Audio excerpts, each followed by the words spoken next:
Where's my camera? Gone! Gone! Welcome in, Foxfires. Happy Saturday morning. I hope you're having a good one. Also, congrats on the watch streak, Dragon. But yes, hello, Pox. Oh, just popping in real quick to say how gotta get going. No worries, Pox. Thanks for saying hi. And who else was in here? Blaze, hello. Seth, welcome in. Wolves, hi. Rocks, hello. Stonebreaker, welcome in. And Ice Cream. And Ion. I almost missed Ion in there. There was no check-in from Ion. It was mysterious. Secret. Cone! That's the cone. I keep... Cone. But instead of the fox, it's a giant chicken that eats you. Cone. Yes, welcome in. Seth, also thank you for the tier 3. Boss, I may have lost a chicken. To the boba buckets with you. Thank you for the tier 3 Solba Supervisor subby for 44 months sub. Welcome to Solba Springs. Thank you. To the Solba buckets. How do you lose a guest? You gotta get some seed out, and then you make little clucky noises. And then they'll come running, right? But yeah, welcome in. Today we're gonna be doing, I don't know. Whatever you guys decide. First, obviously, as the title suggests, I found it. There.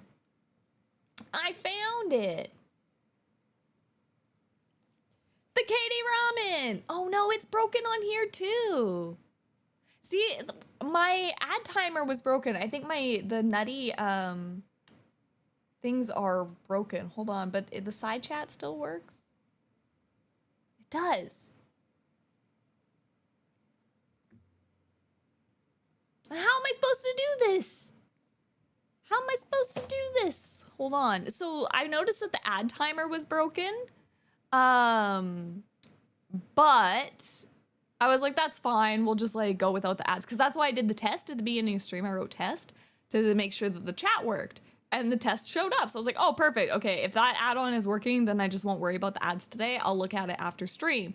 But now, look, when I do the toggle, see the unicorn?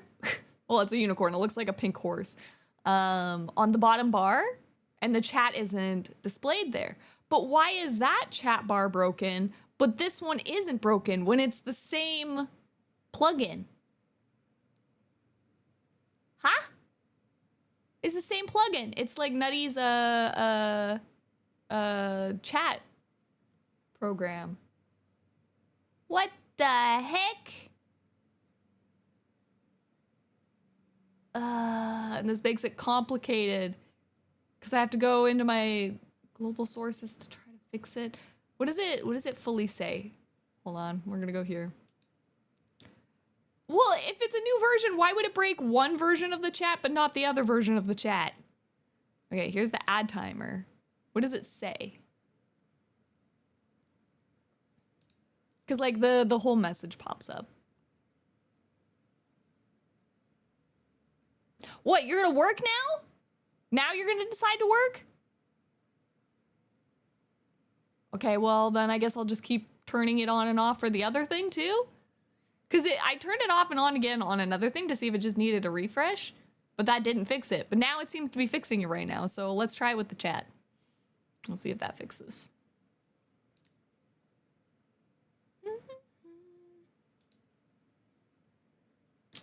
All right, try on and off again. Where is it? This one. Off, on, still there. Try here. Can I refresh cache? Connected. Okay. Okay, so maybe it just needed a refresh. Hopefully that's what it was. Okay. Let's see if this works now. Pray? It disappeared! Where did it go? I think it's because I turned off the layer. Hold on, I just messed it up. That was me messing stuff up. This needs to be on. Back over here. So many chicken transitions. Hey! I think it's working now. Yeah, okay, good. Just spam the chat and make sure it works. Yay! Okay, so it just needed a cache reset, essentially. But yes, look! Ta-da! I can stay over here. There we go. Ta-da! I got ramen! Ramen! In front of the camera, Lily. I found it! We were talking about this a bit ago. So Katie, I think it is a Canada exclusive thing. I think. So yeah, I got some Katie ramen. Very excited to try it. I think they have 3 different spice levels. There was a 1, 2, and a 3. There was no 1 available. I couldn't find that anywhere. But I found 2, and I was too scared to try 3. We'll try 2. If it's not bad, maybe I could try a 3. I don't know. If it turns out to be good, but I was like, let's start at 2. I have no idea. Like, I'm like, it's Katie. It can't be that spicy, right? It's Katie. It can't be that terrifying, right? I just don't know. I'm like, okay, are they trying to come out with like a competitor to like Bulldog noodles or something like that? Because I think Bulldog noodles became really like trendy and stuff like that. So like maybe they're doing something like that. I don't know. But should we open it up? Give it a try? Give it a see?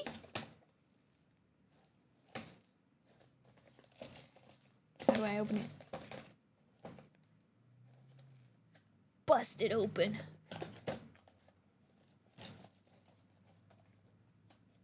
So it said instructions. I don't know how I'm supposed to cook this thing. It said instructions are inside.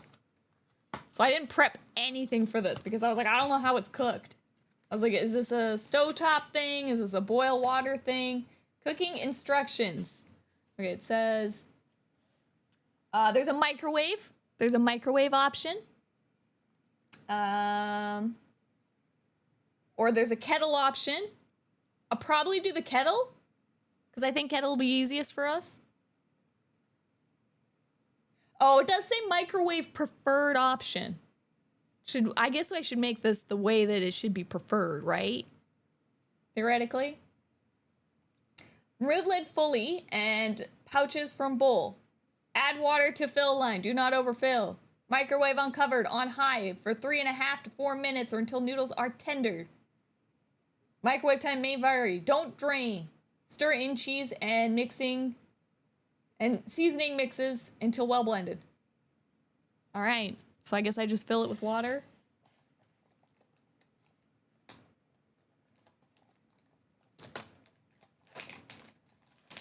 Peel off plastic completely, it says. Completely. Consider it completely gone. Seasoning and cheese. Okay. Fill line, I assume, is that. Okay. There's ramen. Does it have stuff underneath it? Nope, it is literally just noodles. This is gonna be so unhealthy of a lunch. It even told me, don't worry, I don't think this is like common probably in America. In Canada, we have to have these food guide things. And it says high in saturated fats and sodium. We have to have these like Health Canada labels on food and stuff like that. And they'll tell you if it's like high in sugar or sodium or whatever. If they're bad for you, they have like this thing on it. If food is bad for you, it has this. All right, let me go fill it up with water and I will pop it in the microwave for, was it 3? Wait, do I put the mix-ins after, right? Yeah. Fill water and then 3.5. Okay, let me go add it. I wish America had that label. Well, we had to we had to put on, the step was the, nutrition facts, you first had to have the nutrition facts on.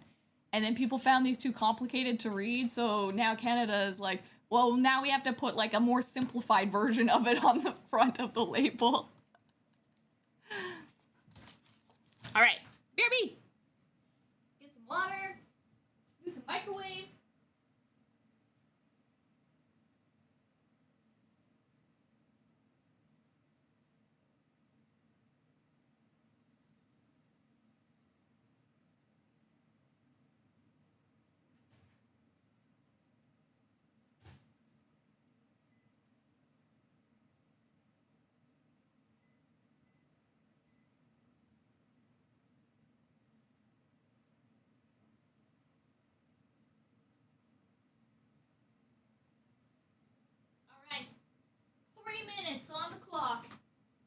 It's cooking.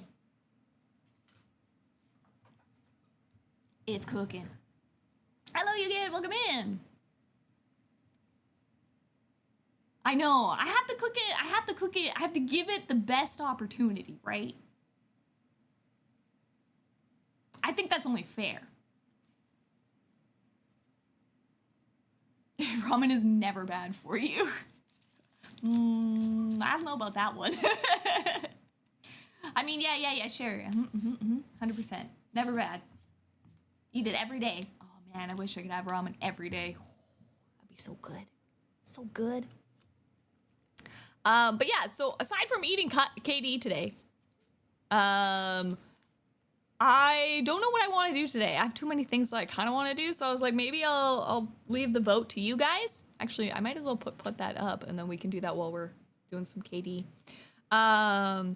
Basically, I was debating between doing Subnautica, is what we normally do. No Uma.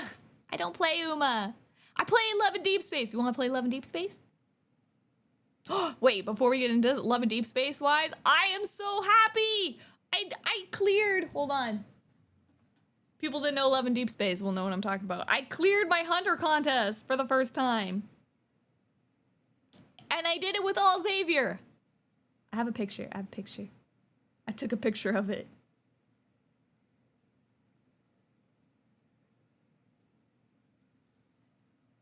Cleared! Look at those 12s. Look at that 36 out of 36.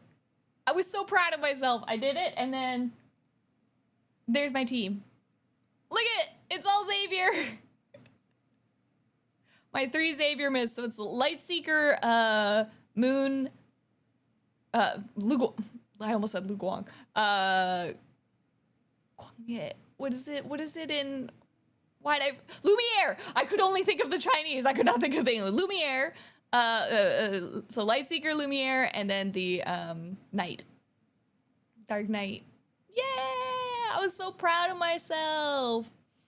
This is like endgame content essentially for Love and Deep Space, or like your senior contest stuff. And you get like rewards and stuff for completing these, but I did it! 36 of 36. So now I get a badge. I get a badge for completing it. And then I think you get a badge that keeps incrementing by 1 every time you complete it afterwards, I think. Have you tried the hot ones, Rama? Hot ones? There's a hot one. What is hot ones? Mia? What is hot ones? Hot ones ramen. What is hot ones?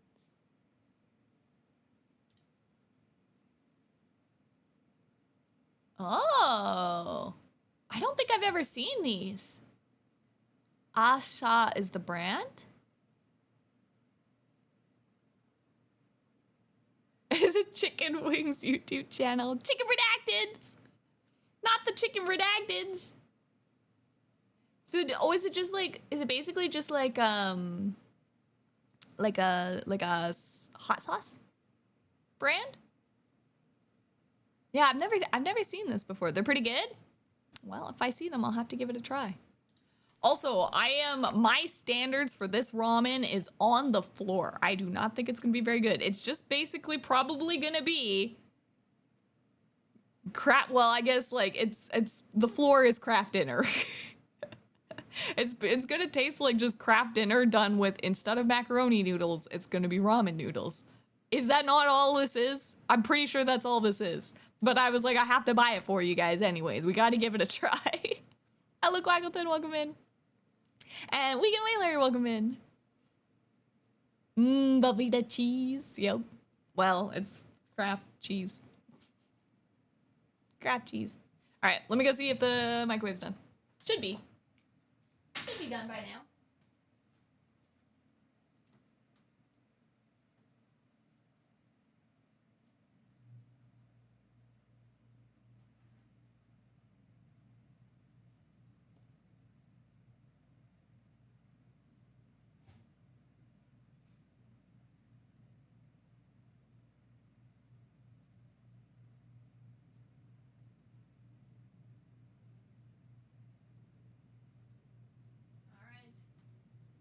have our ramen noodles.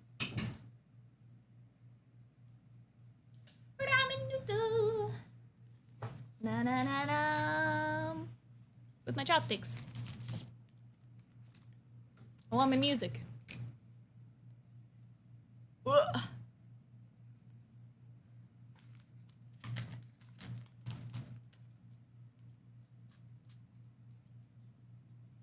Okay, cheese going in. Maybe if I turn this way, my tracking will be a little better. God, the cheese is... Why is this harder than regular mac and cheese? Cheese. Go in the bowl. Also, this is so much cheese for a tiny little bit of noodle. Guys, contains milk. I mean, it's gonna make me sick. I find that I get sick from powdered milk. I don't know what this seasoning is. This I'm gonna assume is the ramen. Oh, so it is just like plain ramen mix that you get with it as well. Like a regular standard ramen pack, like noodle pack seasoning.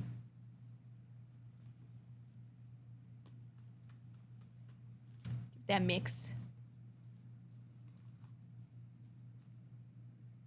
It's so stuck. The cheese.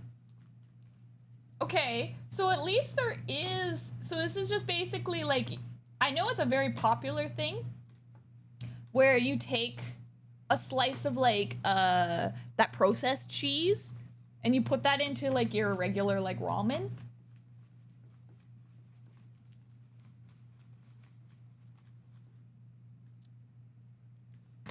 This is basically doing that, I guess, because it's got like the regular ramen packet stuff, and then you're just adding the KD cheese to it. All right, there's our KD. You know, looks better than I thought it would. It looks like someone crushed up cheese balls. It does. I got meatballs. It's supposed to serve 5. It's 5 like slider-sized meatballs. You're like, Quackleton's like, I am the 5. Serves 5. I am 5. All right. Well, let's give it a try. Oh man, it's so... It's like so sticky. From the cheese, I guess. I just want a small bite first. There we go. Okay. Here you go, chat. You guys get your bites first. Here's a noodle. Slurp them up. Foxfire ramen served directly to you. Dang.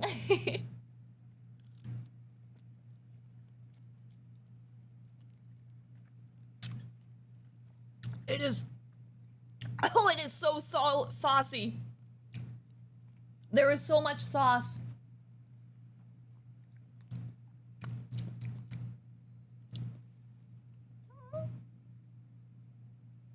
Okay. It's not spicy. It's like maybe a little peppery. It's not spicy. Definitely not spicy. Level 2, not spicy. Which is good. Because I wasn't expecting spice from a product like Kraft Dinner. God, I just want a tiny bite. And the whole noodles, all the noodles come with it.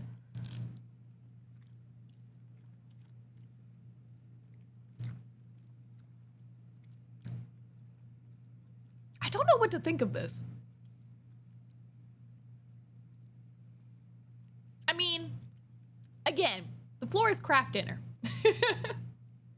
The floor is Kraft Dinner. But it honestly, it doesn't even really taste very Kraft Dinner-y. I was expecting more Kraft Dinner out of it. I've never done the thing where I've added a cheese slice to ramen, so I wonder if how this compares to that.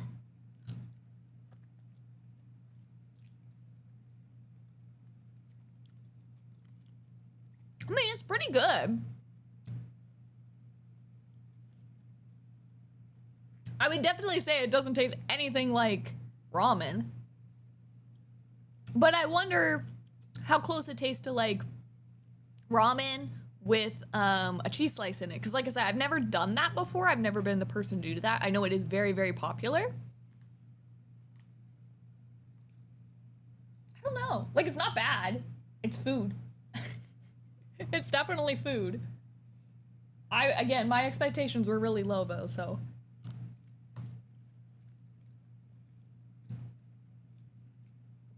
I think on the initial bite, I was like, oh my gosh, it's so much sauce. And it still is a lot of sauce. It is very salty.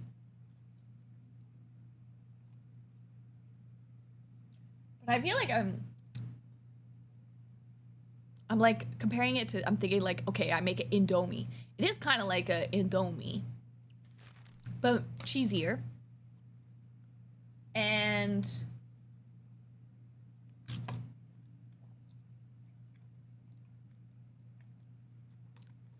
you know, I guess it is kind of like what I would imagine if I took an Indomie noodle and added a Kraft Dinner cheese packet to it.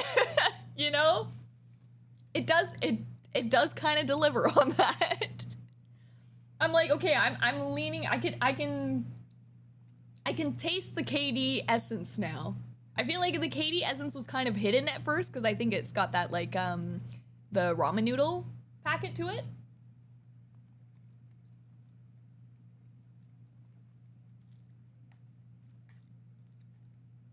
Oh, Peach, do you want some? Otherwise, I'm gonna eat all of it. If you want a bite.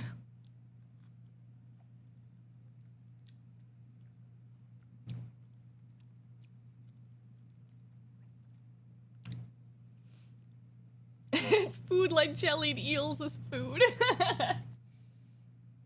I would say it's better than that. I think it's like, I'm harsh on it because it is just like prepackaged ramen. But I wasn't really even expecting like good ramen, you know? It's not bad. It's not bad. I'm kind of coming around to it the more I eat it, but I would say that it's very saucy. I guess if you like very saucy, like creamy foods, then it would be really good.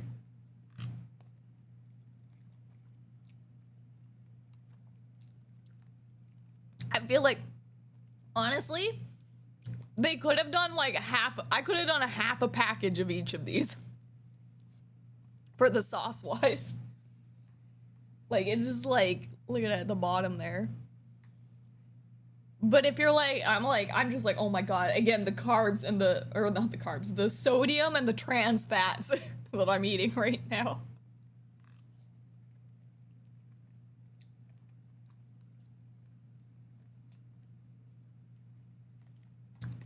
But it's pretty good. I would give it, now, here's the question.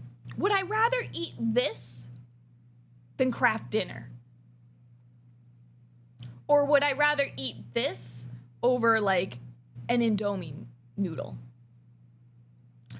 I think like, for me,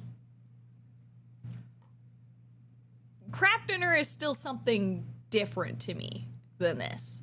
Like, I don't think this would be like, oh, instead of having Kraft Dinner, I'll do this kind of idea.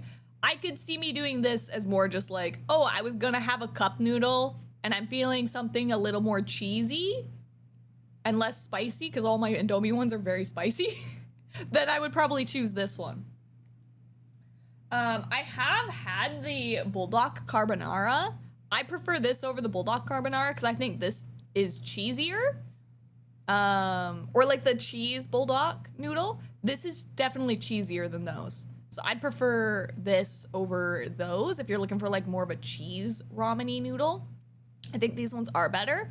But I think like if you're looking for like spice, you're not getting spice out of these. If this is a 2 and this was the medium spicy, I don't think even the 3 would probably be spicy.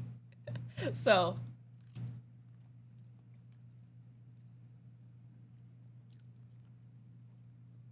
you're saving me some for a test. I said I'm gonna eat all of this unless you come in here and have a bite. Get a bite right now.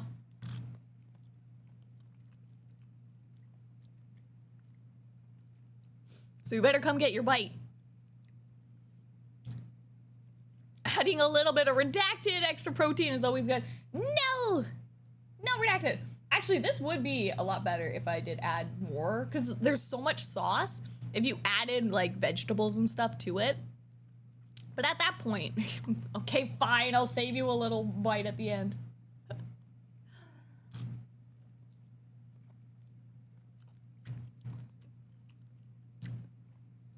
Are you gonna test the KD mac and cheese next? What do you mean by that?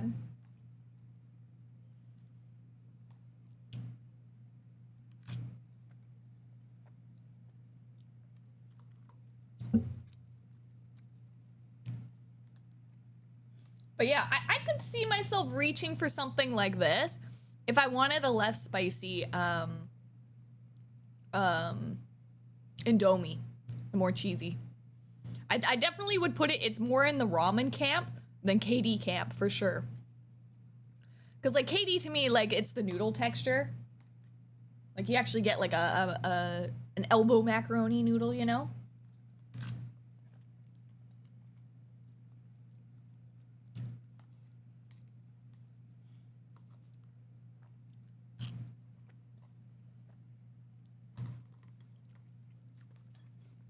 Is this Kraft? It is. Kraft.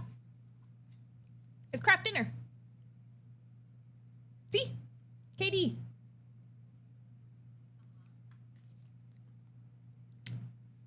So-and-so thought I was talking to them.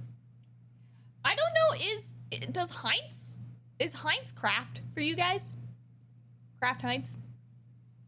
They're the same. I don't know if they are in America. I know things are different all the time with like brands between Canada and America. Like I know Oreos, it's Mr. Christie does Oreos here, but I think it's Nestle that does Oreos in America, right? Mr. Christie, way better cookie. Sorry, America. We have better Oreos than you. Sorry to let you know. Sorry it comes to this. I'm sorry to break the news to you, Americans. I actually had a Canadian friend. Then when I went down to visit them, because they were living in the States now, the one thing they requested me to bring was Oreos. So I brought them like 8-10 packets of Oreos, different flavored Oreos.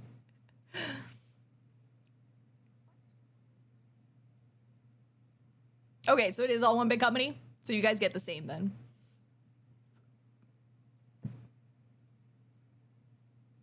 Oh, yeah. KD is Kraft dinner. We call it KD here rather than saying Kraft dinner. Do you guys typically always call it KD as well, or is that like a Canadian thing too?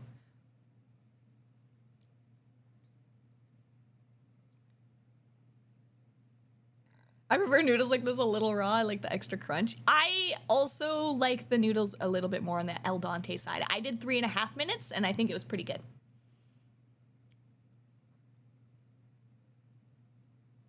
Oh, you guys just call it Kraft.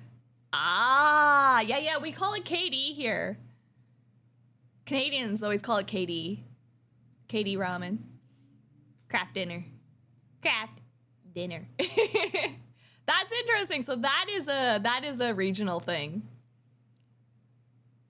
I didn't know that either. Yeah. It's just Kraft Heinz. But yeah, we always Canadians, we say you gotta be KD. It's gotta be KD.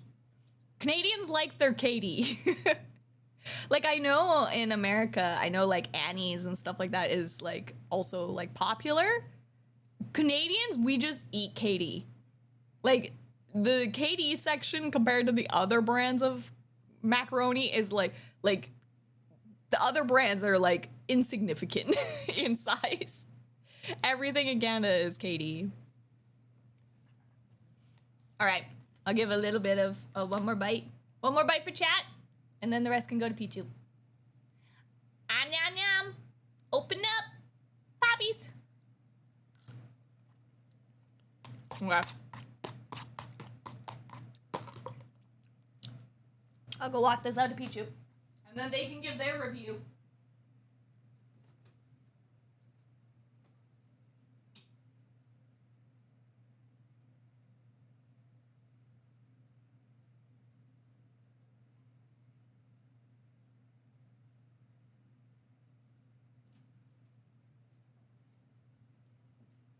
feel like I need to eat something healthier though. Should I get like an orange? Should I go eat an orange?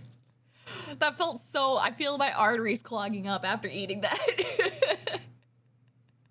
Maybe I'll go cut myself a slice of orange or something. Kraft Heinz.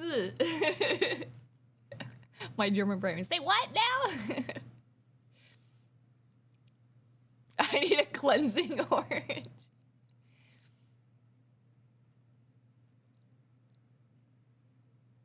I'm playing a competitive rank. KD? My KDA? Alright, I'm gonna go get an orange. I need a cleansing orange. A perfectly normal American meal.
Okay, I got my cleansing orange.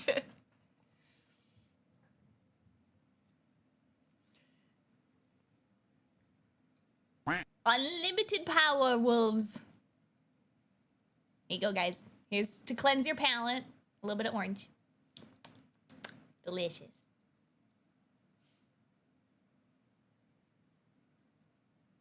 How's my name? Welcome in. Hi, Vulcan. Hello, Bubsky. Welcome in. Yeah, we just started up. We do art lessons in the Discord at like 11:30 till around 1 p.m. And then whenever it finishes, I just start up stream afterwards, so. Lessons were good. We did feet today.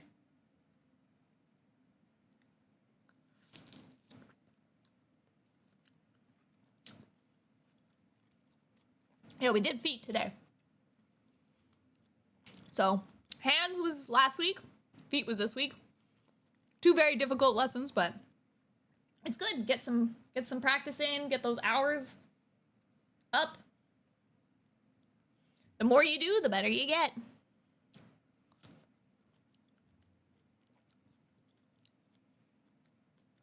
Wait, you've never seen anyone slice their orange? You've never sliced an orange like this? Is this an American thing? This is how you get orange slices when you're like at kids' soccer.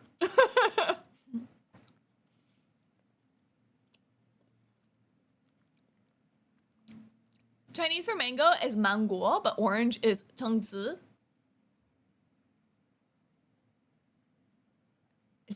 is that weird?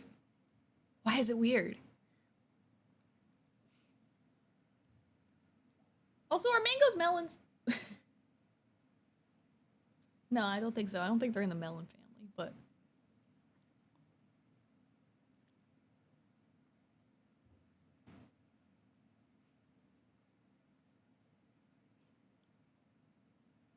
peel. I mean, people here peel them as well too, but this is like a very, very common. I only see it done at Chinese buffets. I feel like this is always like kids sports. The people always slice the orange up for kids sports events.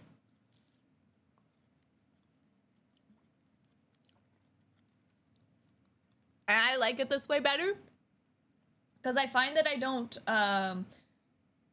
like the texture of the pith. The pith on the outside of the orange, but when I eat it, like when it's sliced, my tongue touches like the juice first, and I get over the pith taste more when I eat an orange like this. So if you're someone who doesn't like the pith of oranges, try cutting it this way. Yeah, I definitely eat oranges like that. Yeah. I think that's why they cut it for kids this way. Because I think kids don't like the bitter pith as much. So if it's cut this way, the kids tend to like it more. So this is just me being a big child.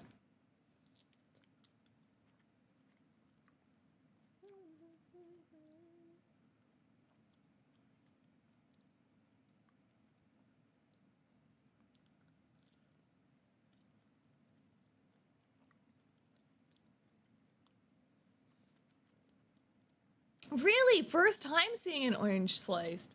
When you were orangey. End up cutting away some of the precious juice. I mean, what you lose is very minimal. And I still eat like the tops and the bottoms as well. I just pull them out. The little end pieces.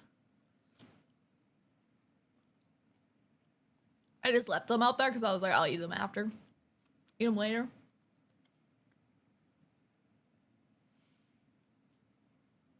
I want oranges now. I like oranges. Oranges are so good. I like all, I'm big on citrus fruits. Big on citrus fruits for me. Even though I think they're not great for my tummy. That was one of the things that I missed the most while I was doing that no histamine. Citrus fruits are like high in histamine. And it was probably what I missed the most.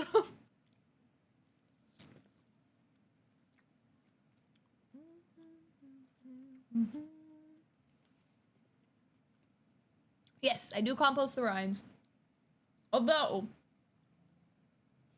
I'm very upset at my city. We need local composting. I do composting because I have access to family members with farms, so I can just take my compost to the farms. But if you're in like an apartment building in the city and you don't know somebody with a farm, then you can't really compost, and that is lame. Vancouver has like municipal composting. It is great. Our city needs to get on it.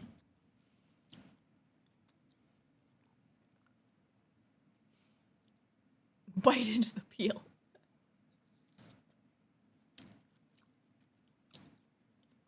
I don't do coffee. I actually just don't like the taste of coffee.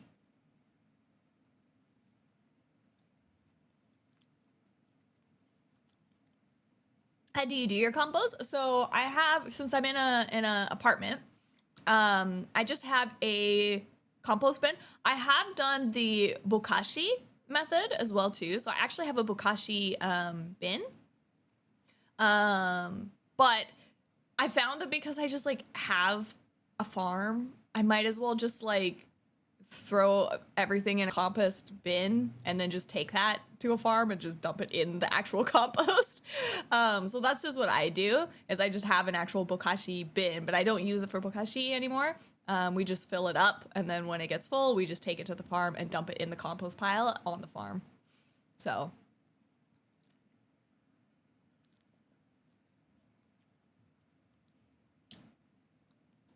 I know, all cities need to compost. I agree.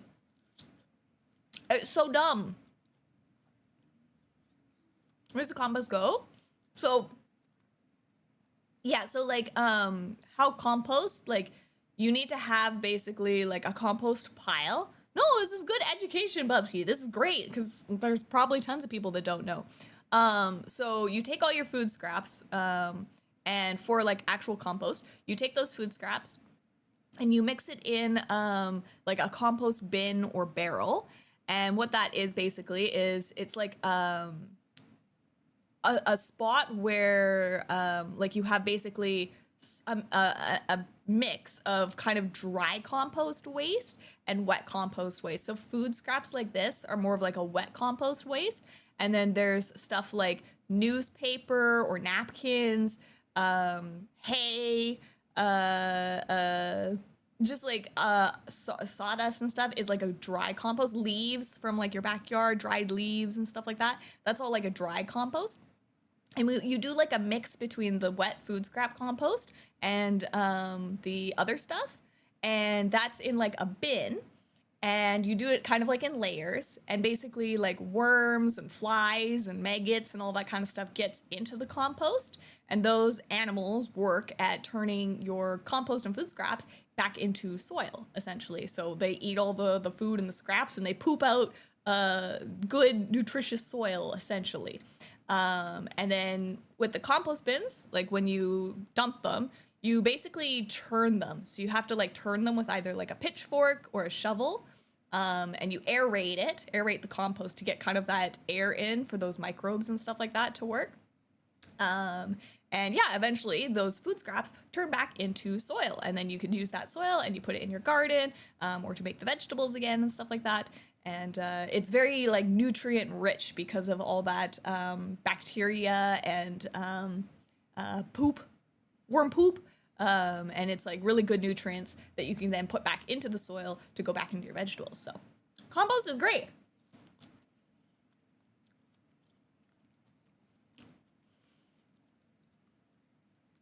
It basically becomes soil. So you do have like a soil, like a topsoil mix, I think, that you like if you're really starting fresh with composting. But essentially all the food waste just biodegrades over time and becomes soil, essentially.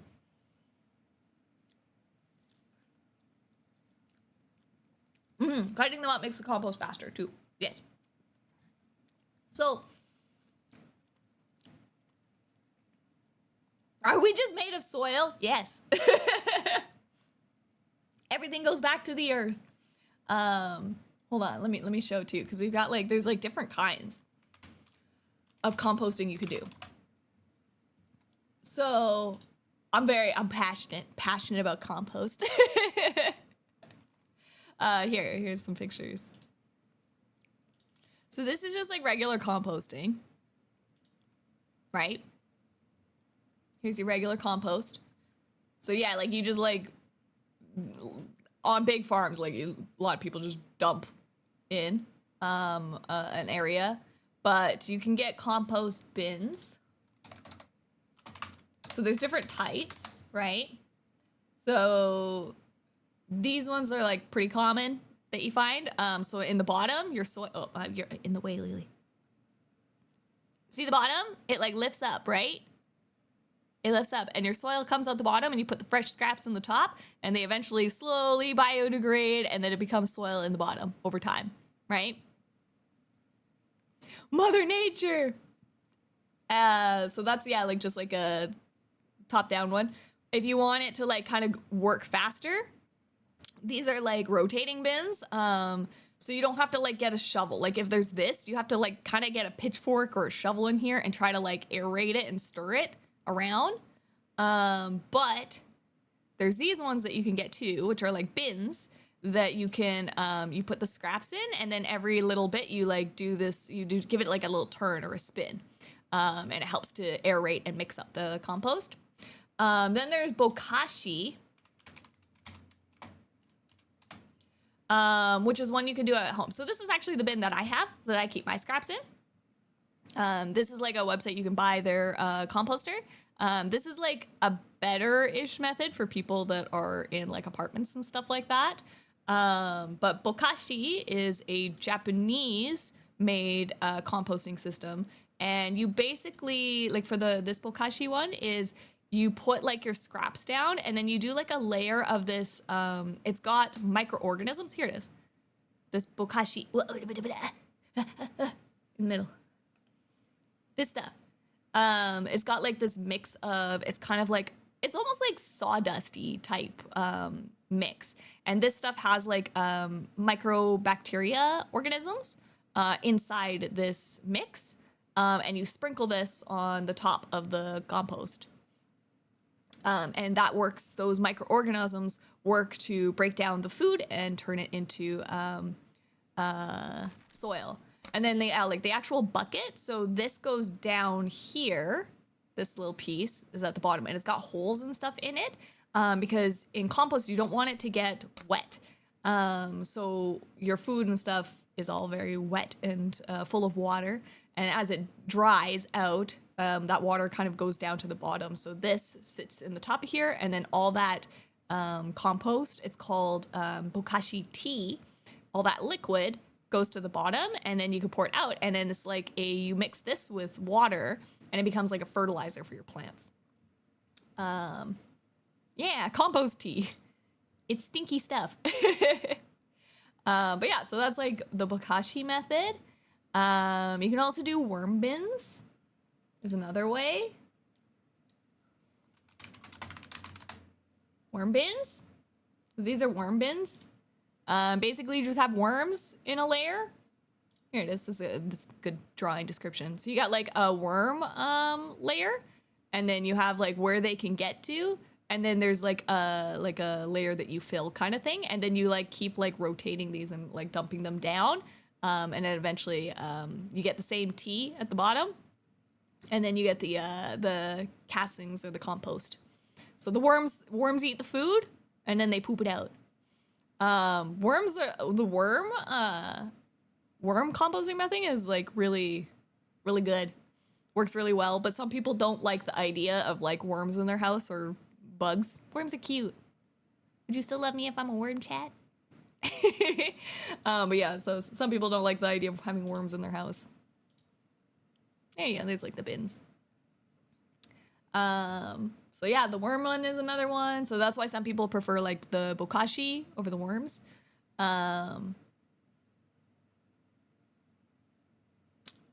can't think of, and then there's the like compost method that's not really composting.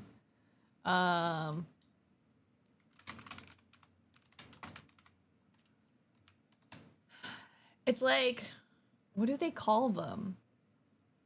It basically dehydrates your scrap foods and turns it into a dust.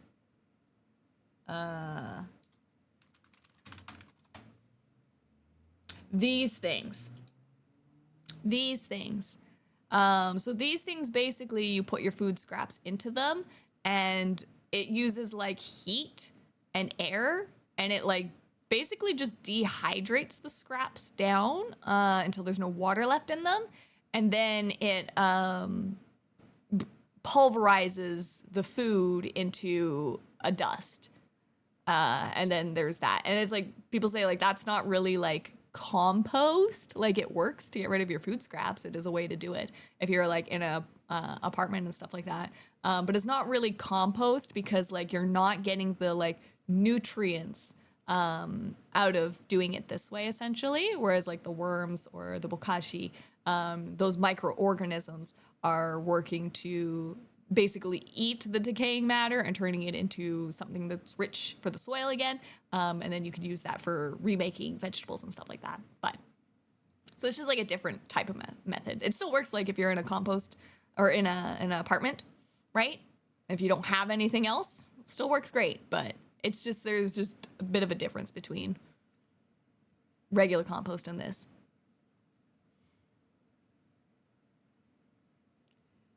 How bad is smell out of town? For the bokashi tea, some people say that, like, I know people are like, oh, it doesn't even like smell that bad. And I'm like, it still smells bad. What do you mean? I'm like, I don't like the smell of it. Some people are like, oh, it just smells kind of like sweet fermenting. And I'm like, yeah, but it's still fermenting. So, I also think I saw a worm question, wasn't there? Yeah, the bins and air dryer in a nutshell. Uh-huh. Or we just doodling? Yeah. So on Saturday, sorry, Fox, I just saw, yeah, we do art in the mornings, and then as soon as art finishes, we just do a stream. Is the smell quite discoverable? So as long as, like, the bokashi bin, where was that bin? The bokashi bin, it smells if you take off the lid. If you keep the lid on, it's not bad. You can't smell it that bad because, like, they have a very good airtight lid system. But it's just when you take off that lid is when the smell is out. And I mean, it's still not bad if you're doing it properly and you're not getting mold and stuff like that. The smell isn't that bad. It still smells bad. It is still decomposing food. It's still rotting food. But as long as you don't have, like, a mold problem with it, it's I guess manageable. But I'm like, yeah, I still need it. And I guess too, like with the bokashi though, you do still have to, like, dig a hole and then dump your bokashi into the soil. So you do still need soil for bokashi. Like, this doesn't just immediately turn into soil. You have to get a second bin outside that has soil in it and then do layers of it and then mix it up essentially and aerate it. So you just still have to do the composting kind of side of it, but this just makes it so that you can make one big bin, plop it into some soil in a tub. So, like, for me, I had a giant plastic tub, like barrel like this, out on my deck, and then I would dig a hole in it, plop the scraps in, cover it up, let it sit for 2 or 3 weeks, and then come in and, like, stir it up again and put the next bucket in. So it's a lot of work. And that's why I just ended up deciding, I'm like, instead of doing all the work of bokashi-fying it, I might as well just fill the bucket and bring it to the farm and put it on their compost pile. So this is why we need municipal composting, because it is a lot of work. It is a lot of work.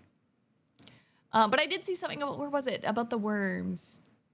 Can you keep the worm bin outside? So depending on your location, Riku, the worms can do up to a certain temperature amount. I don't remember what it is off the top of my head.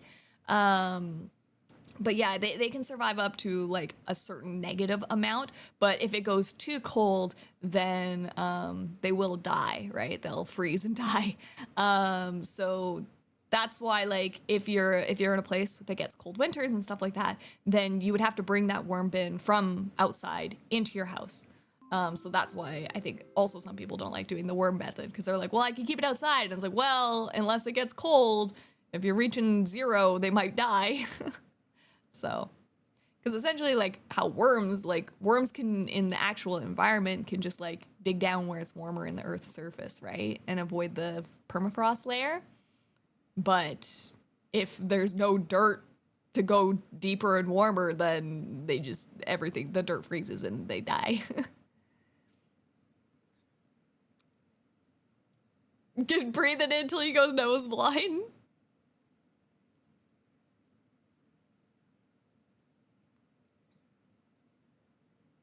Small insects in the soil of my plants that turn decaying wood into fertilizer. Pill bugs. I think pill bugs eat a lot of, right? What are they called? Isopods? These guys. These are cute. Little roly-poly. These are the ones they roll up into I think they eat a lot, yeah, wood. I think that's wood. But they roll up into a little ball. You can see him right here. He's like a little cylinder. A little sphere. There's actually a worm game called Wormies. There is a new worm game that's coming out that I was tempted to give. I think it's called Worming from Home. Were you? Yeah. Okay, so this game is you play as a worm that works from home. It's called Worming from Home. And you play as a worm that's working from like a remote worker. You're a remote working worm and you're trying not to get caught as a worm. Worming from Home. I think it comes out in September, they said. I'm tempted to give this one a try. Worming from Home.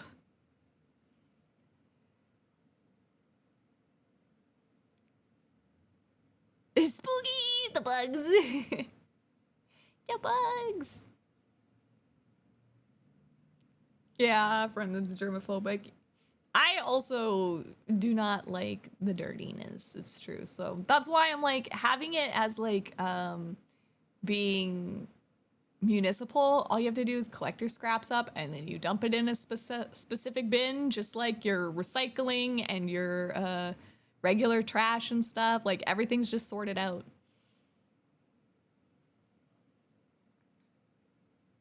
Might get a heart attack from this. But yeah, there you go. Here's your compost lessons for today. Are you now all educated on composting?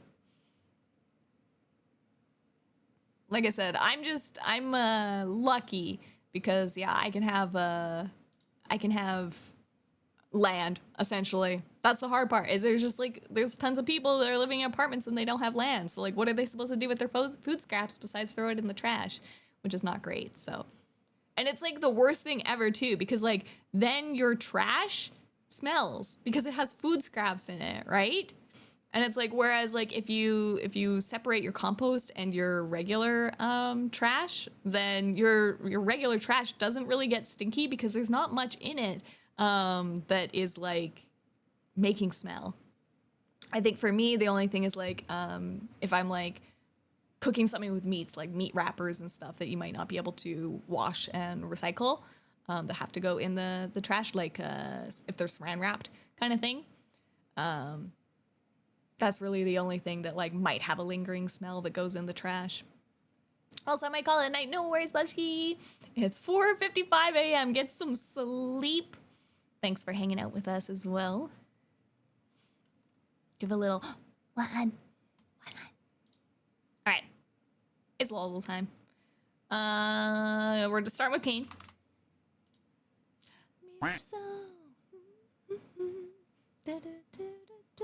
Oh, was hand cam done? I still have it open. I don't know if I have anything to use for it though. I can go back to it to give you a little, you know, yeah, con. Hold the thought though. We got Luldle here. We got Luldle. Okay. Brom. So, well, it's male. It's not male. I think your Brom is out, Fox. So, female jungler might be human. Possibly human. Has to be human, because I don't think they'll be Darkin. There's no female. Well, there's Nefiri, but I was going to say there's no female Darkin. But Nefiri's mid lane, so it's fine. So they're probably human. Hello, Pepe! Welcome in. Welcome. So female, jungler, mana, melee.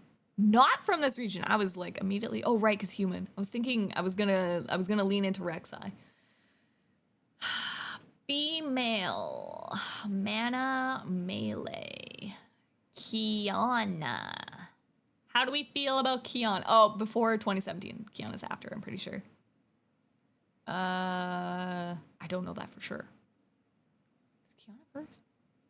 Was Kiana before Kayn? I feel like they're around the same time. Maybe she was before Kayn. I mean, we could find out. She was female jungle. She would hit human, mana, melee, and not from these regions.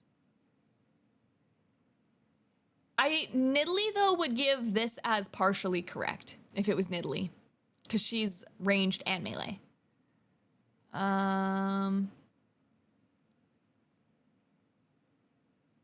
Female jungler that is mana and melee. I'm just gonna try Kiana. Ah, she does still have the middle.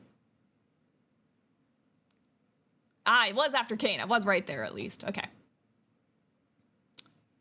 So, female human mana melee. Spider would be both. Spider would be mixed again. Elise. Sorry, calling her Spider.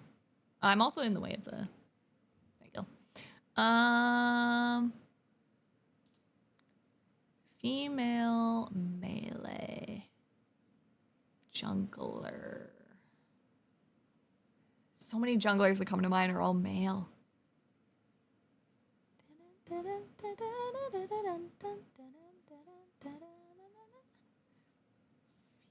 Female.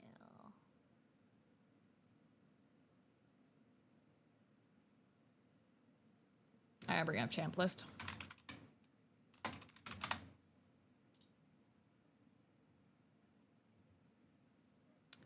Female melee jungle. Oh, Belveth. No. Came out after Kane. Before Kane. Female. Briar's after. Camille's top. Oh, Evelyn. Evelyn would not be human. She would be a demon. I don't think they would. She is bipedal humanoid, but I don't know if they would count her as, like, human. She is just demon. Okay, keep looking. I don't think that fits. Oh, Shyvana! Shyvana's a good guess. Female. Jungle. She'd be human. Dragon? So could still, I think, be possibly. I don't think they would count. Well, even if it was magically altered, Darken would be still giving me only partially right, so. Sure. And she's Demacian. She's definitely before Kane. Shyvana's a good guess. Let's try it. Okay, so she doesn't have any human. That's wrong. She is half human. She's not a magically altered only dragon being. She has one parent that is human, one parent that is dragon, so she is half human.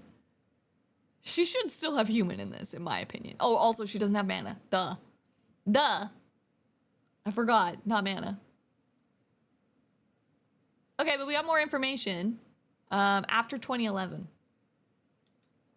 So we're between the years of 2017 and 2011. I can't believe I looked over the Fury for Shyvana. Melee jungle. Melee jungle female. Who am I forgetting?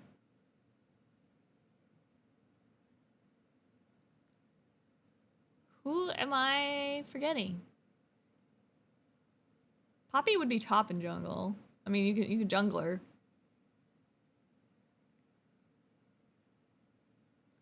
Like strictly jungle.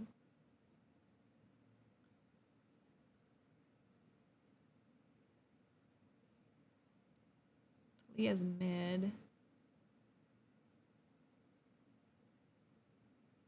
Oh, Vi. Oh, I think it's Vi. Female for sure. Jungle, yes. Human. Mana this time. Melee. Would be after 2011, but before 2017. And yeah, would not fit. I think it's Vi.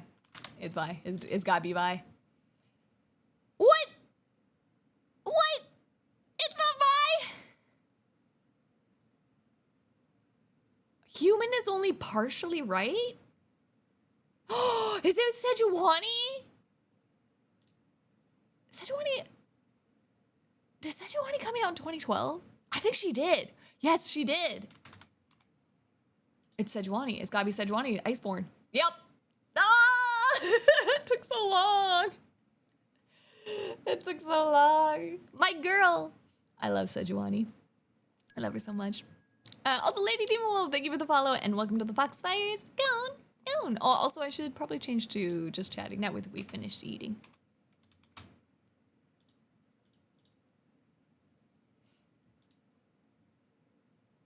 Did that change? Why didn't I change my category? Chatting. Now that we finished the KD. Oh, also, hold on. While we do this, I should also... You did it, thank you! I'm going to put up a poll, too, to find out what we're going to do today. So... What shall we do today? Did we want to do... So the options are... doing a little bit of art. We could do Subnautica. Or we could do starting.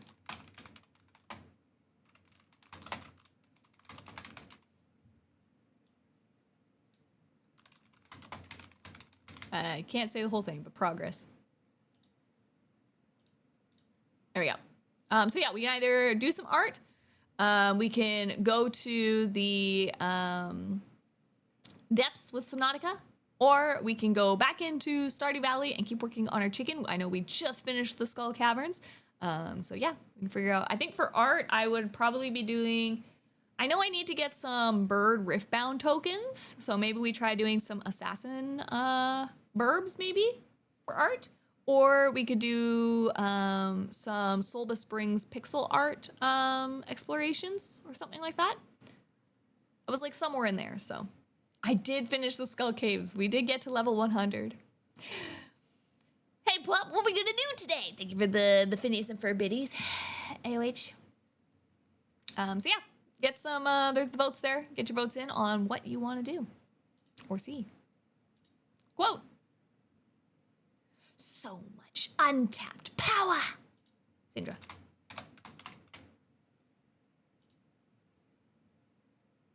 Wait for it. So much untapped power. That was an easy one. Oh, another easy one. I wonder who this is. That's another gimme. There's still only 7,143 people that got that. It's literally Rengar. He's literally on the thing. Now, is it his R or is it his passive? Thrill of the Hunt. Is that not his R? Oh, thank God. Thank God. Knife! This does not narrow it down at all. A knife. Who do I feel like is most associated with a knife? Talon? Katarina? Should we try Katarina?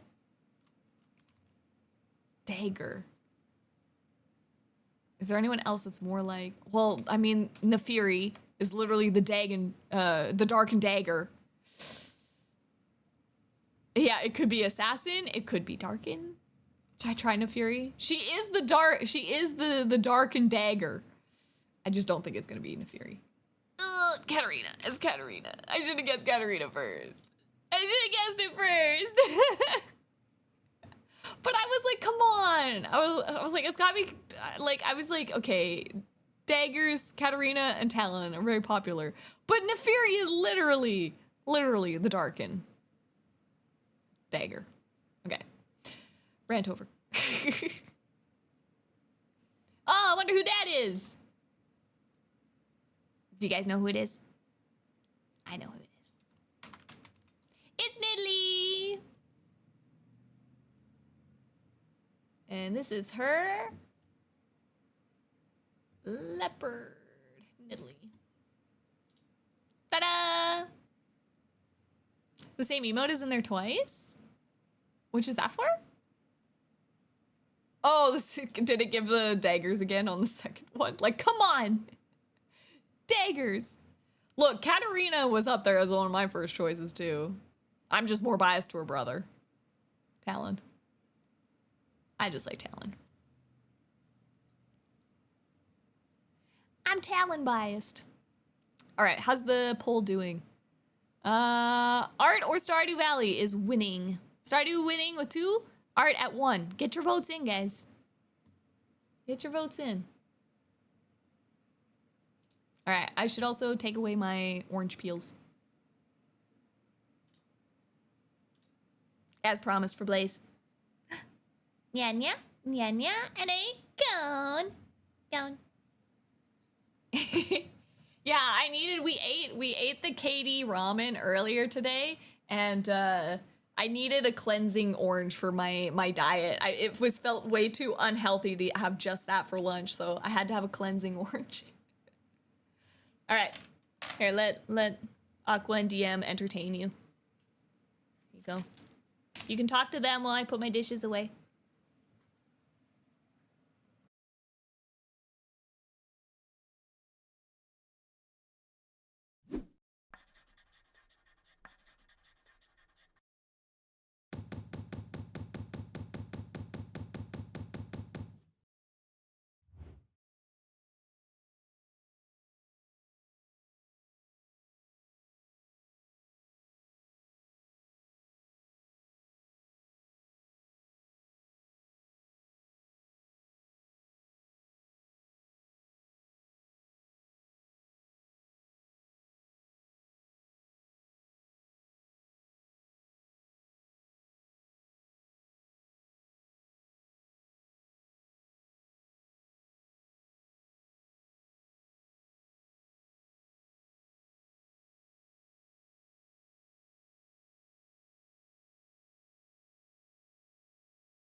Did they entertain you?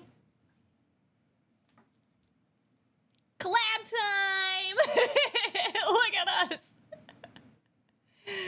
It's perfect. What a heck a messed up day. Oh, good. I need these as Fuji reacts now. They need to take a picture of their actual newies and then turn them into Fuji reacts. This is amazing. This would be so cute. I love it. That DM keeps trying to steal my face. I mean, you could just let her have the face. Then it's not stealing. Seems like a pretty perfectly understandable compromise. Oh, I'm horrible at impressions. I can't do impressions at all.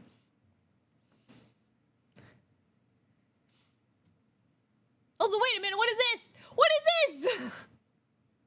Why is there 20 gift subs? Blaze, you tried to be sneaky. What the heck? Thank you for the subs.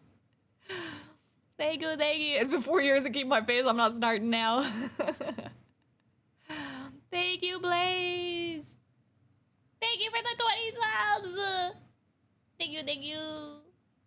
Okay, so I saw the poll and I saw that it was tied.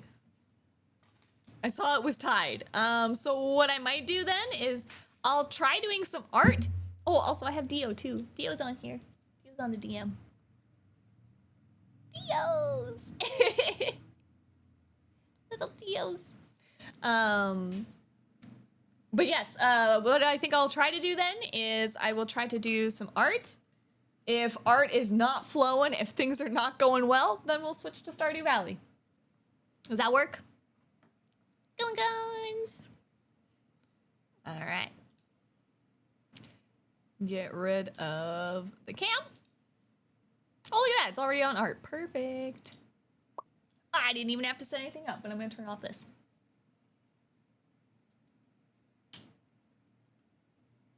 So my computer isn't running as many things. Close that. Turn off the camera.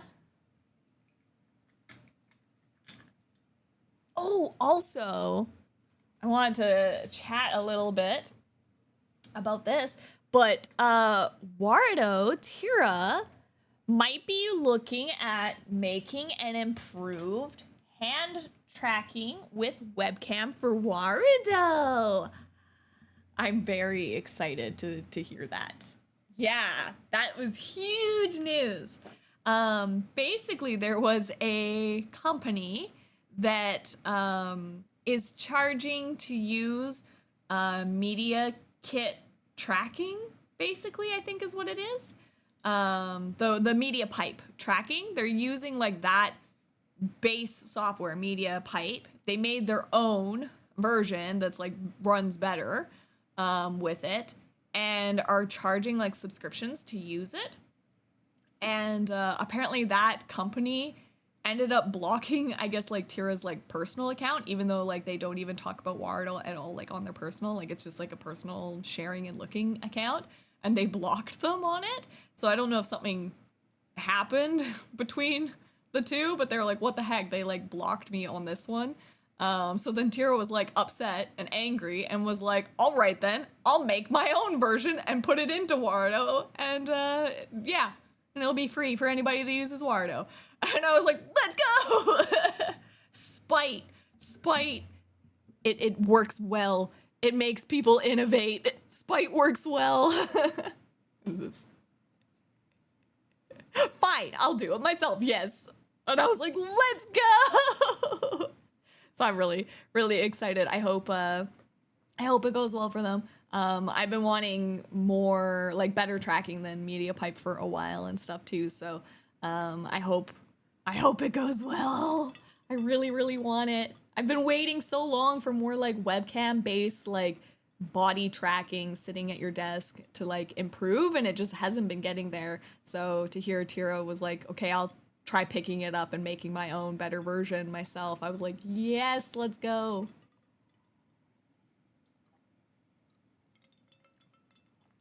They're taking them, yeah, picking up the throne, taking on the mantle. I hope it does well. I'm so excited. They were like, in 2 weeks, I will have it.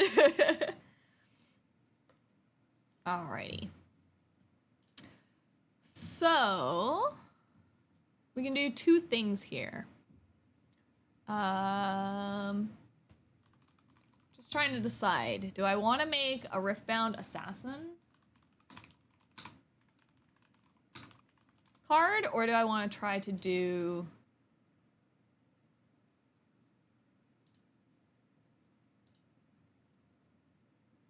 oh, they're called shadow token. Shadow token. I was like, why can't I find it? So these are the shadow clone tokens. These are the new tokens they're gonna be. Oh, and also here's my feet. Do you guys like my feet? We were practicing art this morning. These are my feet. I did like, so like I always tell you guys to just watch the video, watch what Ilsham is doing in the course first, and then practice doing it along beside her. I've already watched all these videos the first time unwatched, so I treat the first watch through as like kind of right now following along with her, and then the second one, I might try to like do my own practice and study. That's what I've been doing. So this was my foot. I did the one at the top just really quickly off the start, And then I kind of like was looking at it like more critical to the thing and tried to make some changes just by like cutting and pasting and stuff like that. So it's always good to do this when you're practicing, where you this part where you're like you're re-looking at your thing, and like the first thing I noticed, right, was I was like, oh, this angle is off because like the foot, this line here, right? Use red. This line here, red was not a good color. Pink. This line here where this foot goes, right, is going in this direction. Here is going this direction, right? That was the first thing I noticed. And I noticed that like this whole section was just like too long compared to this shape, right? So all I did was I like cut this section and then moved it. So now this is going a little bit more this direction, and it's still a bit too long, but it's much closer than this one. So it's good. And this was just like me like analyzing like 30 seconds after drawing it too. So it's good to just like constantly look and evaluate and change. And like I'm sure if I looked at this tomorrow, I would notice even more things off from it, kind of idea. And that's just basically the art process. That's what you just do. You just do this iteration over and over and over again until you get a sketch that you're kind of happy with, and then you go from there. That is art. So it's good to practice that. Let me sniff them now. Get out of here. Oh, and then this pose I got from, I was talking about it earlier, I think last week. That pose I got from this website.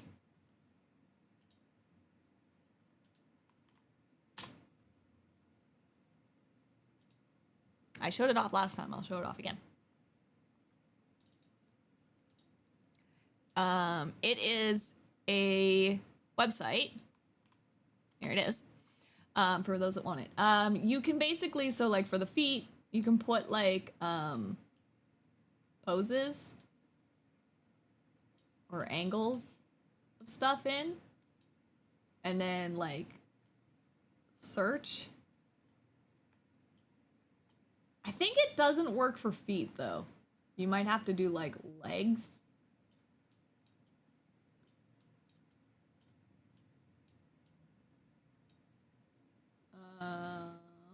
Because like you can't choose feet, I noticed. I think, yeah, you have to like choose leg, and then like for feet specifically. I don't know if that like is an intentional thing, but if you choose the leg, it'll find references for that. And I believe camera, you can like find it like related.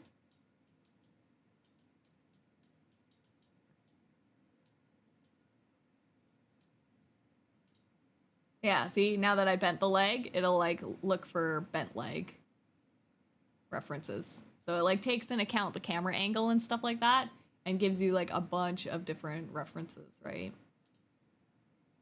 With that in it. Bent leg. So, very handy. I don't know if it like does better with like a hand or a body. I think the torso. Like if we were to do like a back.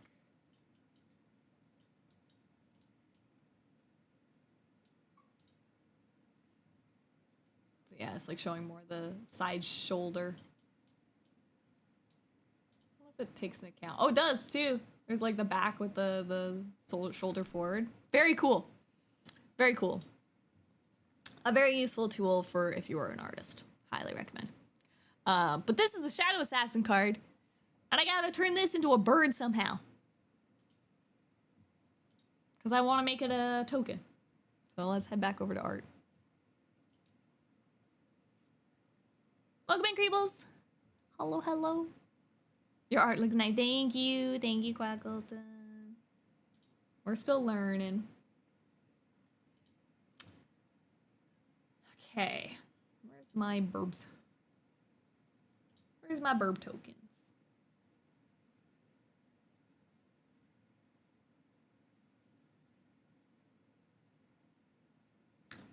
Where would I put them? Hoi! From you needs work though, does it?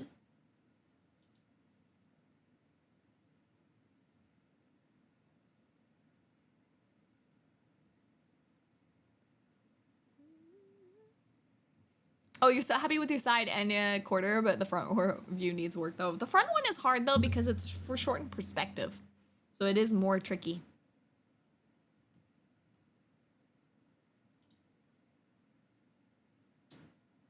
Where are my burbs? I think maybe they're in my Odafest file.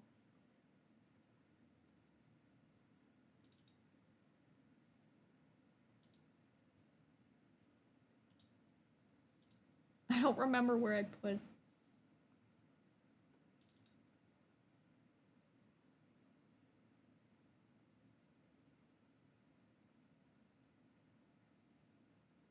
Not my Odafest file.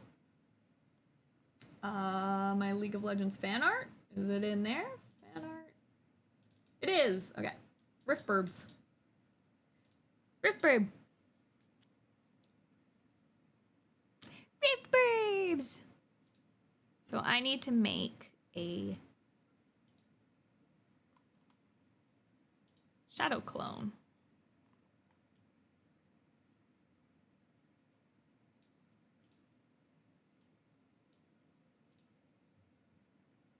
I should also make the card itself too.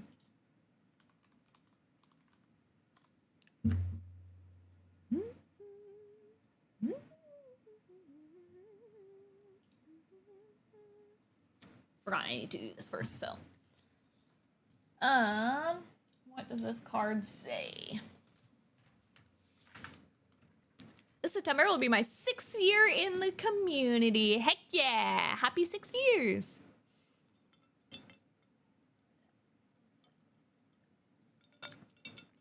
We're all getting very old.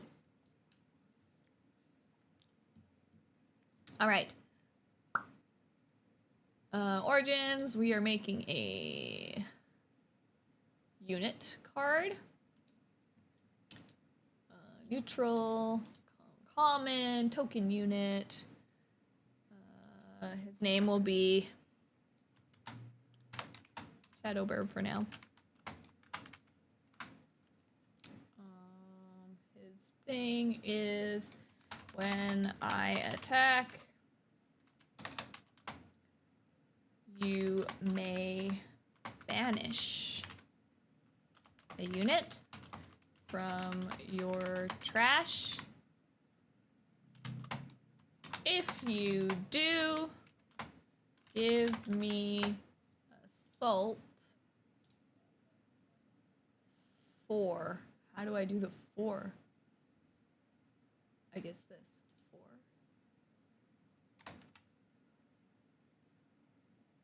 Assault 4? Yeah, assault 4.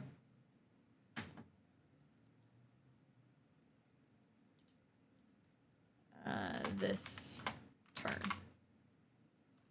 Period. Enter. Oh, these are not supposed to be there. Oh, it's because I did this. I messed this up.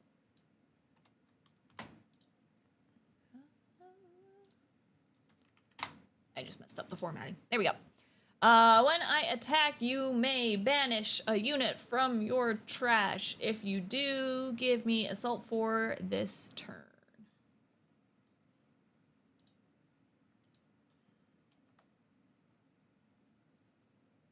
Don't. Okay, I think there's a space. Okay.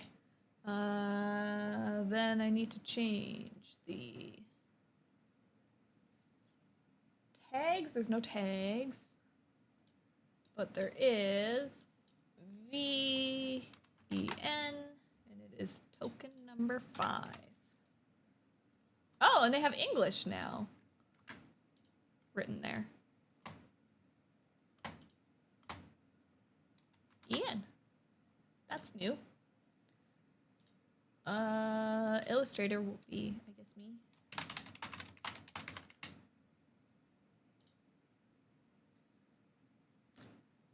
I do my custom. I add the bird. I add our chicken as the logo head.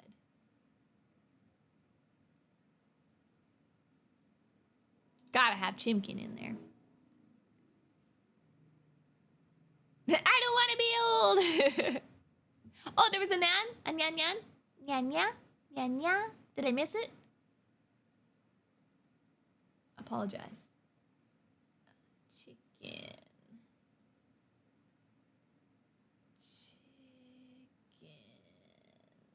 Emotes. Chicken emotes.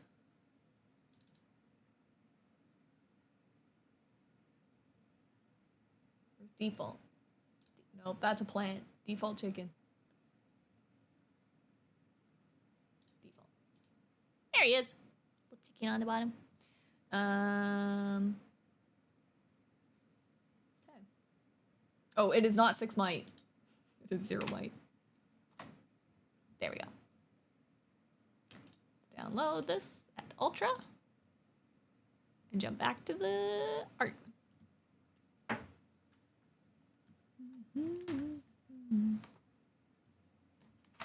I didn't do it for Fox. Thank you.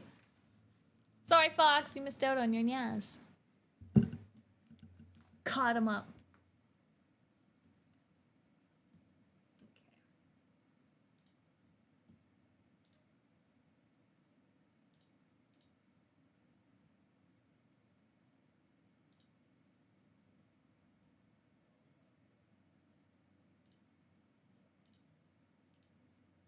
Shadowburb.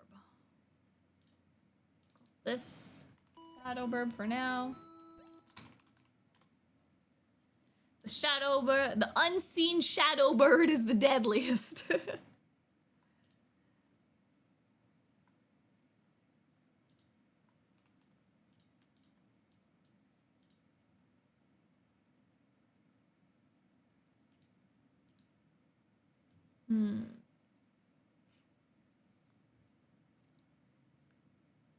I have no idea what I want to do for this. Oh, I can show you what almost happened. I almost made a gold coin in Nivea. Gold token. This was a sketch before I did the magpie. I did this. Do you guys know the meme? There's like that peregrine falcon that they put that next to a coin. Still gotta work on my reflection one too. The sprites, sand soldiers in the back.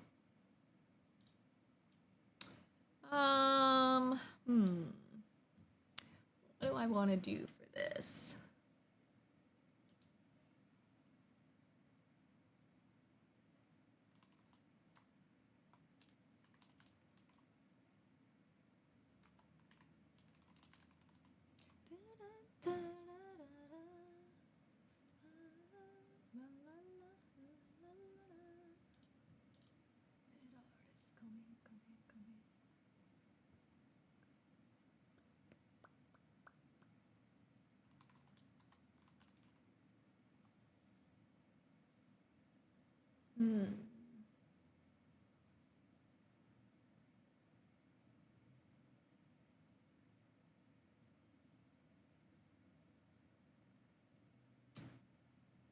Right now, I'm just kind of browsing pictures of crows, because I think it should be a crow, right? Or at least some kind of corvid. I don't know if I should do it. Wait, I should have him with a. I should do like Canuck. Do you guys know Canuck the crow? He should definitely be like Canuck. This is Canuck the crow, for those that don't know. So Canuck is a crow, or was a crow, in Vancouver. And he kept stealing things from the local people in Vancouver. And it was just like a man who befriended this crow. But he would always be found like stealing things from people. And like they knew it was Canuck because the guy like put like a band on him. So people will recognize as like, oh, this was Canuck. But yeah, if you know this crow image with the knife, that's Canuck. He named him Canuck the Crow. But yeah, unfortunately he went missing, so I think he unfortunately passed, or somebody killed him or something. Either nature killed him or a person killed him. We don't know which, but he's got a knife. But yeah, we should definitely do Canuck. Give him the knife. I was just like browsing Pinterest, right? This is what I'm doing. I just like look things, see if I get any inspiration. It's just like cute crow. But then I'm like, I should definitely do like some kind of Canuck pose with the knife in his beak, for sure. Maybe we make him like fly in, kind of like, where did I see? Make him fly in, kind of like, I saw one that was like flying. Is it here? Not like that. I was thinking like wings outstretched on both sides, kind of thing. Okay, hold on. Going back. Oh, look at that crow emote. So good. Oops. Opened up my tablet settings.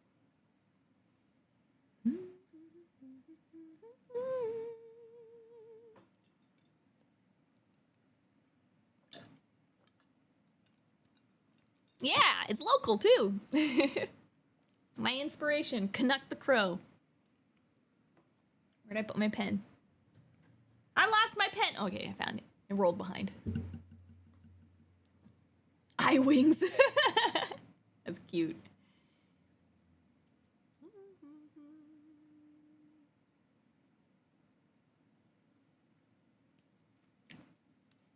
Because like the thing also, like the card itself, right? So when I do these, I wanted them to be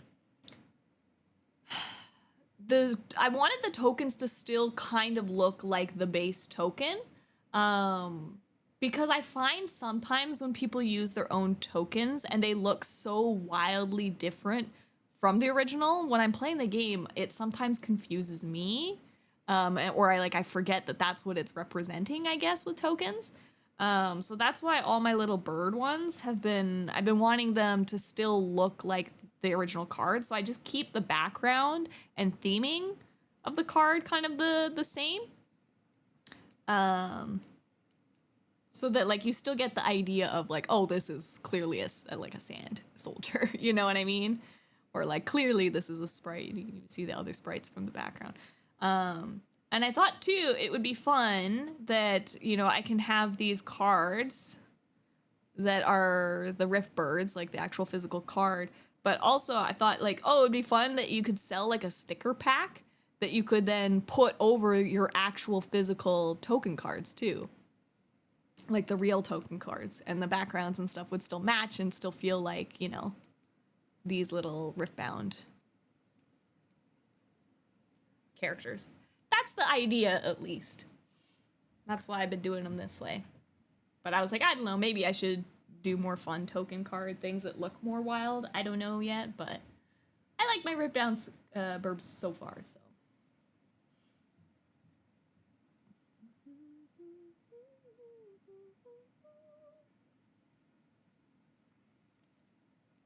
Maybe we need to do like a...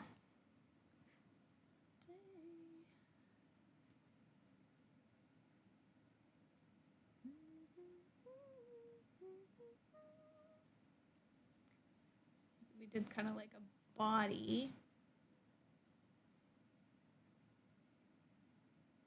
With maybe the wings.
Oh, what if like he's in the moonlight?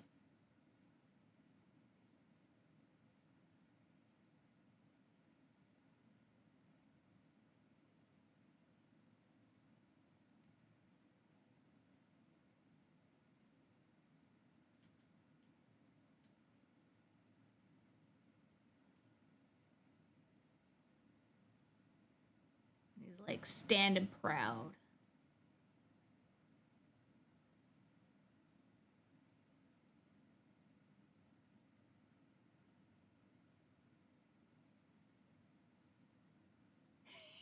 The little leggies. And I was like thinking, okay, maybe I like this a little more. And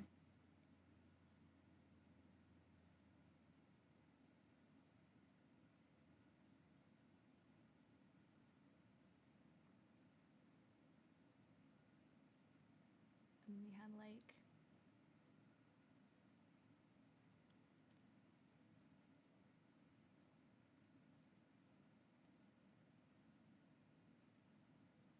I was thinking like he's holding up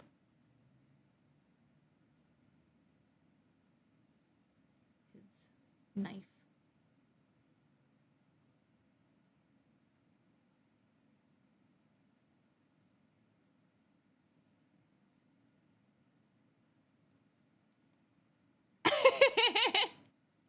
He's so proud of it.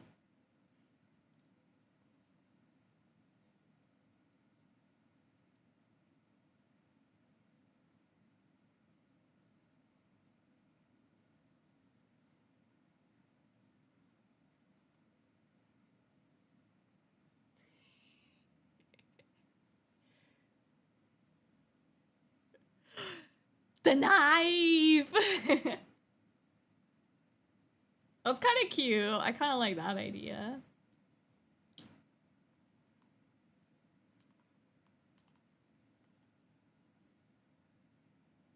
He's like in the moonlight, you know? Ka-ka!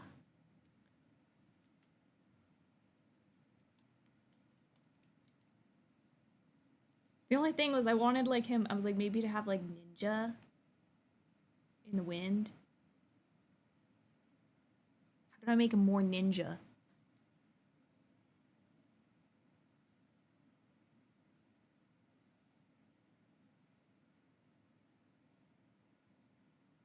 Or maybe I do his face to the side still.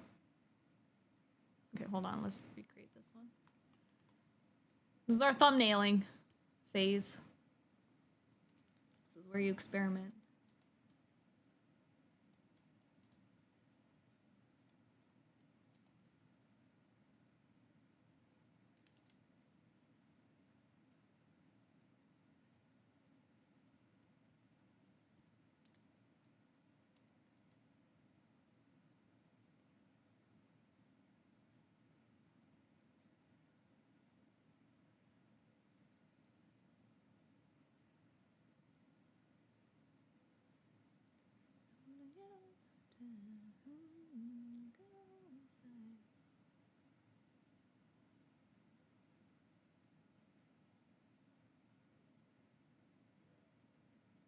It looks more seagull. Oh my god, I was like, what bird? What the heck am I gonna do for a tentacle bird? So there's also tentacle tokens coming out next set. And I was like, what am I gonna do for tentacle? Seagull! Duh! I don't know what we're doing for that one yet, but...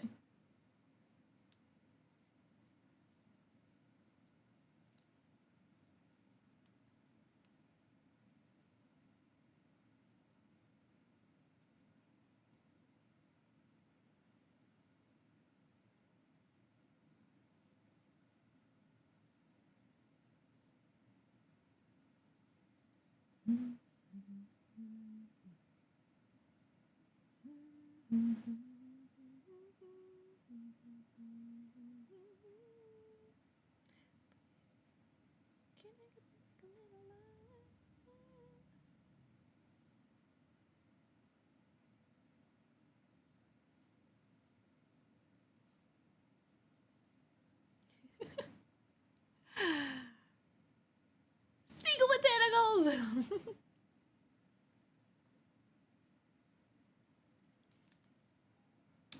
Head is not vibing for me, but the idea is still there. I just gotta...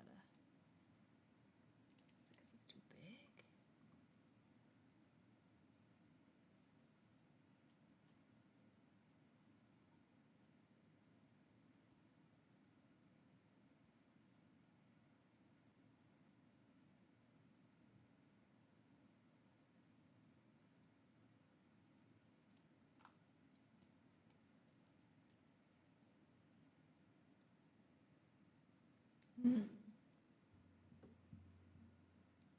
Why does this place feel familiar?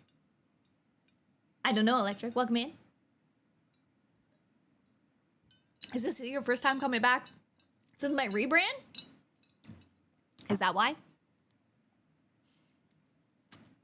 The Silva Springs rebrand? Yes, I'm back!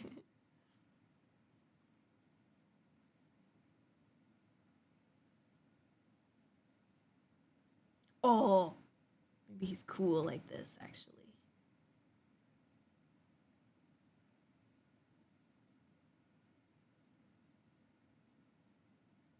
The edgiest bird out there.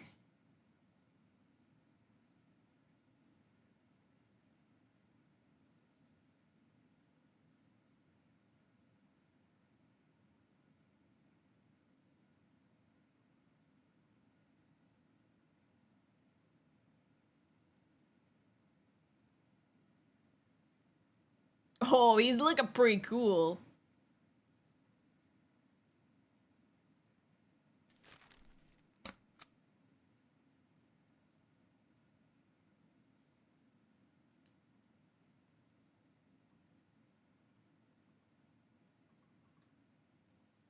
Let's go work, let's go work. Been taking, I've been using Krita for tracing pictures. Krita's a great program to start with. Absolutely. Wonderful program. Okay, this one's deleted. I don't like the flying pose. I like this assert dominance. Now, do we like derpy knife pigeon more? Or edgy pigeon? They're both really good.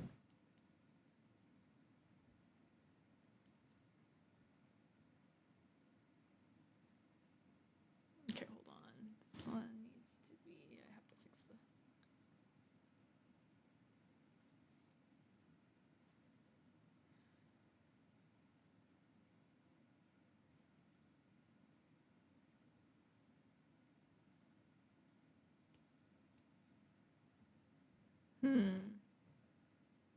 Why not both? There can only be one edgy pigeon. I could do both. I mean, Zed is gonna spit out enough shadow assassins that I could technically do two. And just mix them in.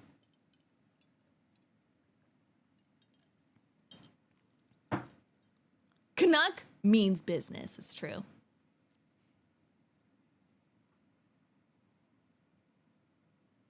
He does mean business.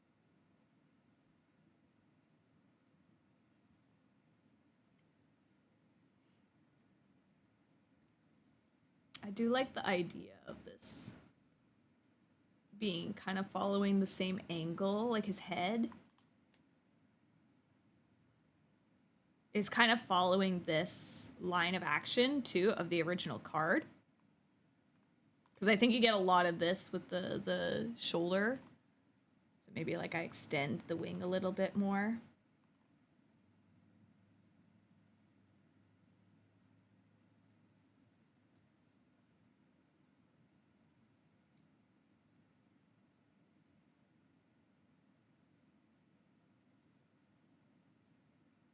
I do like it.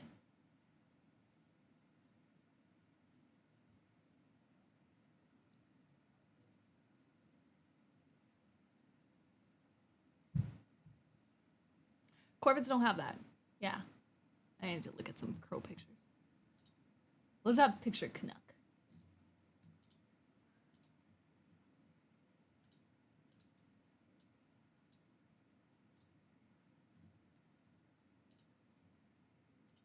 The bird himself.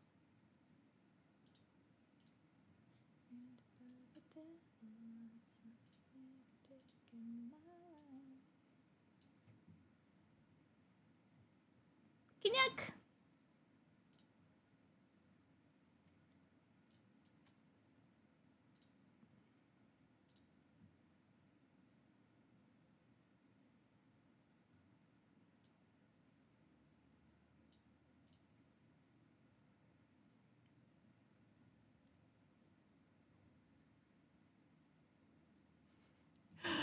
He's so cute, I like it.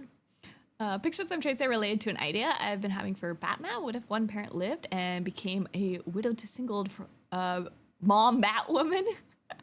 I like it. I like it. I like it. Inventive.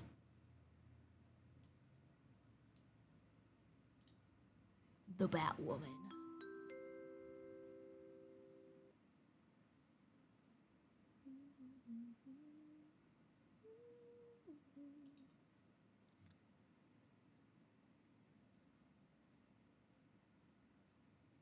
Actually, this one's kind of might help me with the beak a little bit too.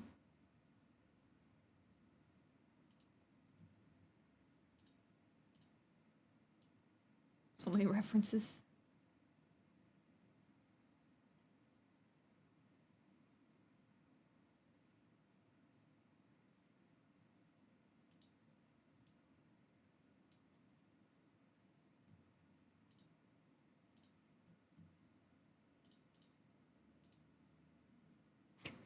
I do like the derp eyes on this one though. I think the derp one of this one suits very well to the same as the Sand Soldier, right? They give the same vibe.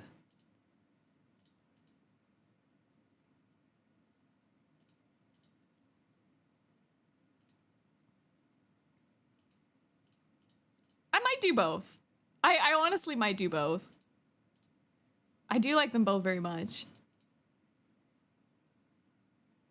I like the idea of this is like the, you know, the dragon meme? Do you guys know the dragon meme I'm talking about? We have like a deck and I would have like, you know, like four of these types of token and then just one of the other one. And it's this. I do like that idea. So yeah, we don't talk about Steve.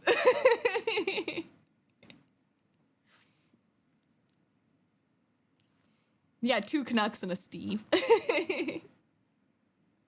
I don't know why I decided to name him Steve, but he gives Steve these ones.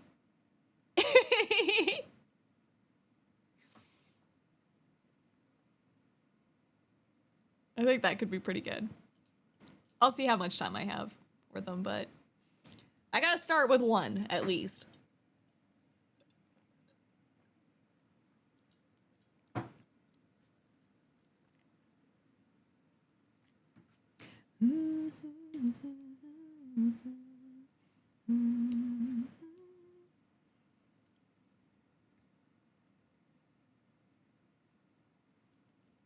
Took all the pain, still walked away with open heart.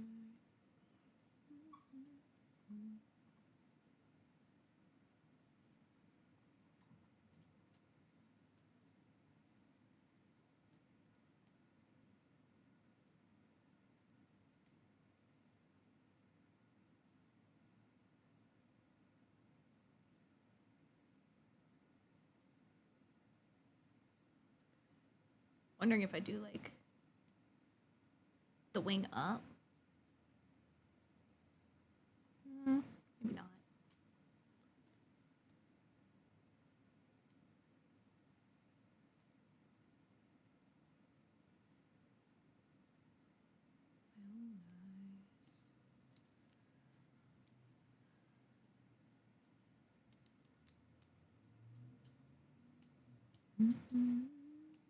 The timelines.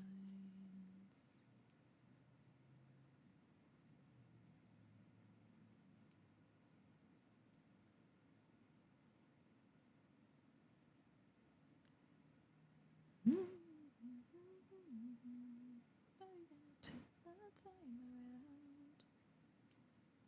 The sun goes down tonight.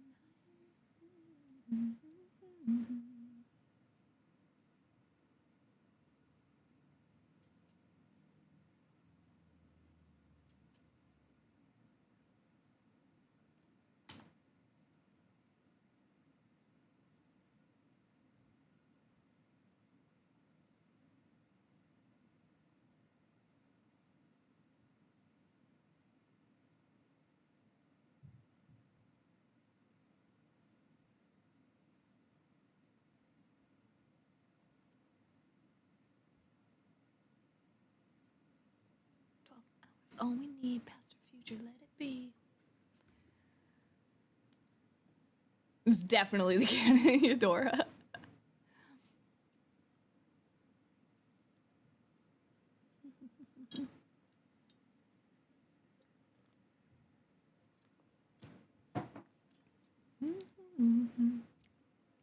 Turn the time around till the sun goes down.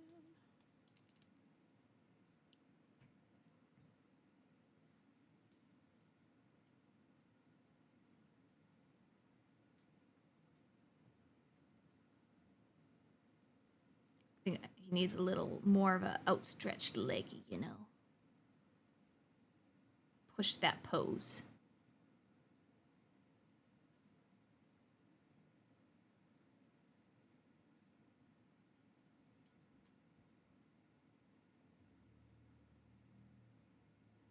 Make it a little more dynamic. Look at this dynamic leggy on this bird. Dynamic.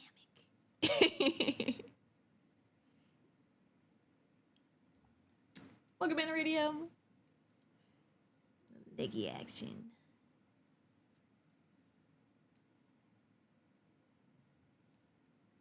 All right. Let's just start refining some more.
See, the problem is they don't have 3 toes.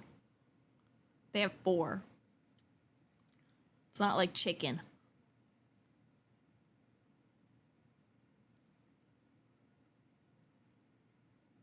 Although chibis knock off a toe in human anatomy, so why can't you knock off a toe crow? That bird means business. That's what I want to hear. That's a business bird right there. That's a shadow bird. I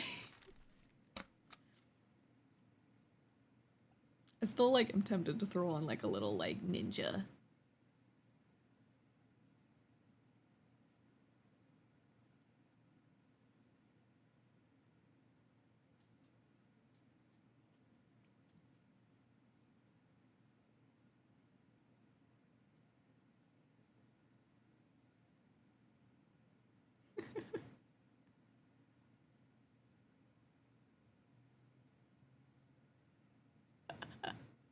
Give a little ninja headband. I don't know yet.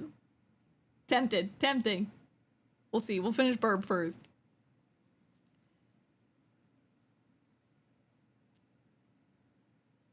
Hello, Oz. Welcome in. Hope the new job's been going good.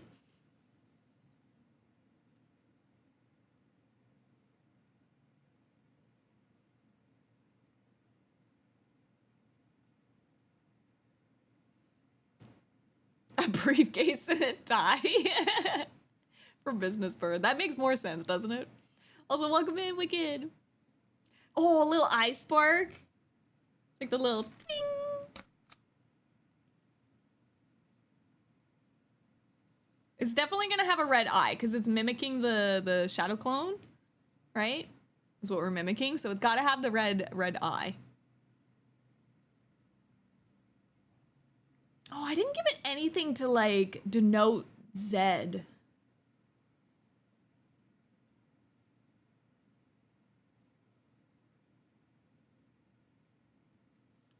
I could give him like little wing blades.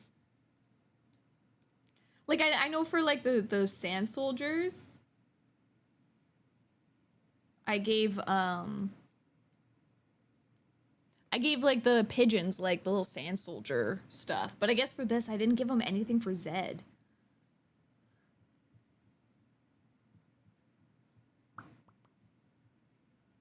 I can't really. Well, I mean the Zed masks, unless I give them like the like helmet type thing.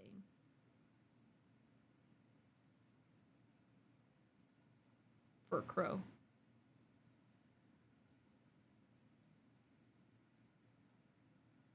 It's not bad.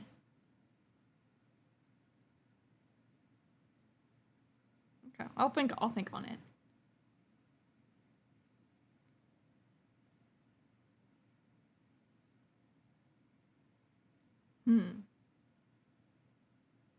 It's not bad. It's not bad. Welcome in, Shade Darkfire. Before I forget to check in like I normally do, gotta get those check-ins in, man. Oh, not started yet. For some reason, I thought it was soon. Ah, on Wednesday. Okay, so I was close. I was close. I was probably thinking like, oh, it's probably around now, right? Gotta fix my sleep schedule. Oh no, gotta wake up 4:30 a.m. Good luck.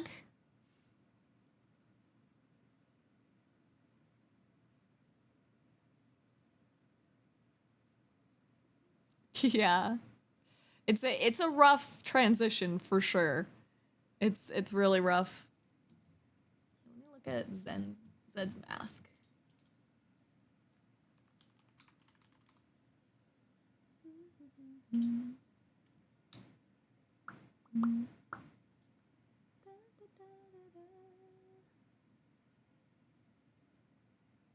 Well, this person did a 3D printed job that looks really nice. Because Zed is old. His mask does not look good when you like look at it.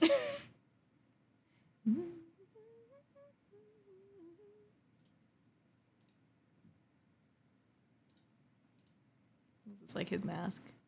This person did, I think, a good job of it, interpreting it. I'll think about it. Whether I want it just be bird, or to get a little bit of that essence.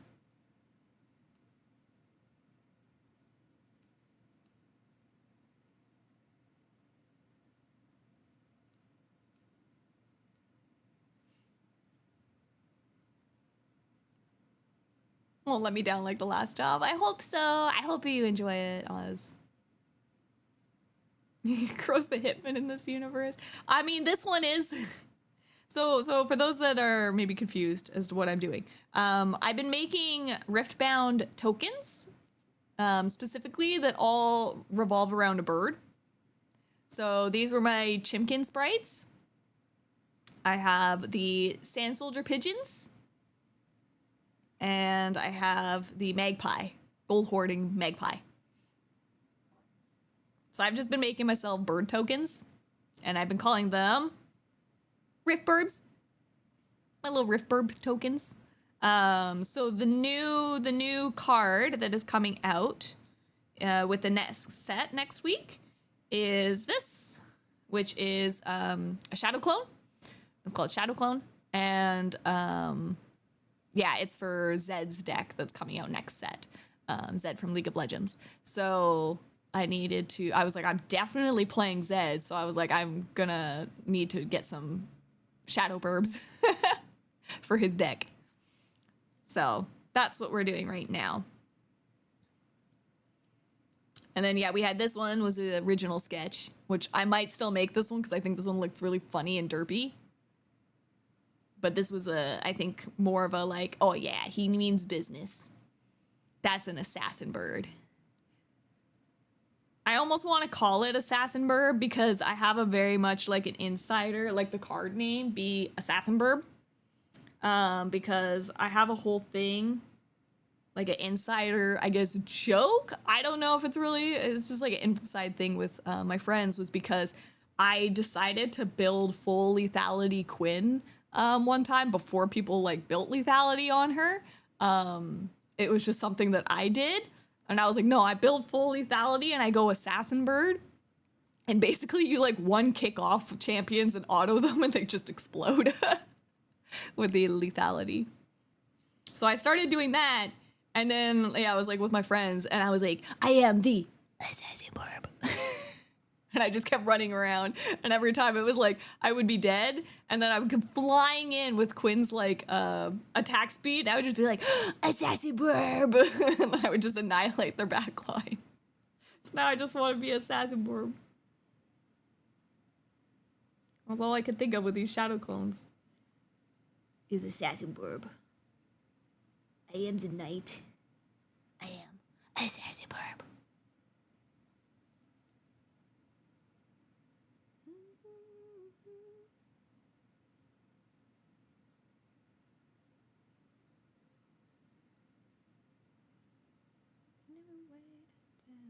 This is how we do it every day. Wow, wow.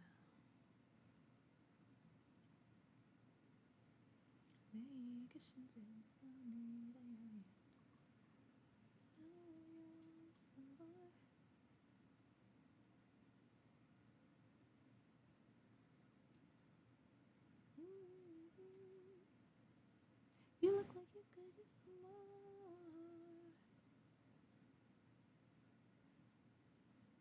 Oh, I never changed the title to what I'm working on. It's still, I got the KD ramen.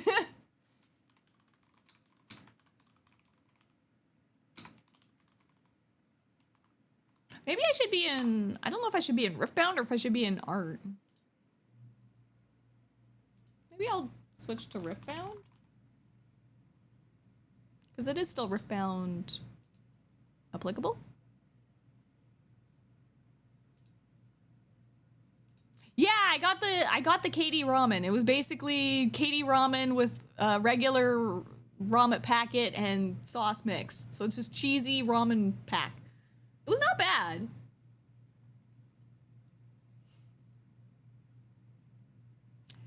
Mainly art though, yeah, but I was like, I don't know, because it's like more of a Riftbound specific thing.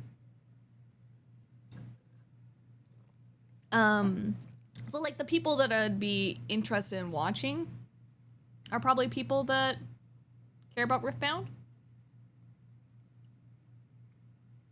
To see like a custom token be made.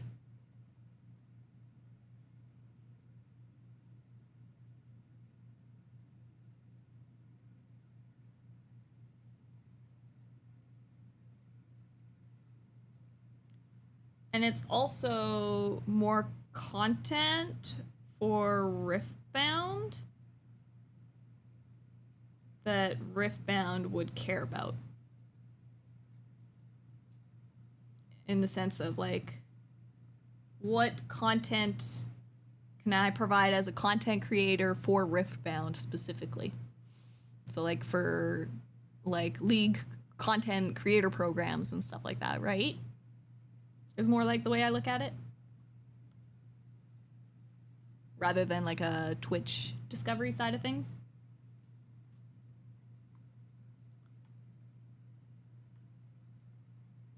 Because if I'm going to be talking about how much I love Riftbound and playing Riftbound, art people aren't going to really care about that as much as Riftbound people are going to care about that, right? If that kind of makes sense.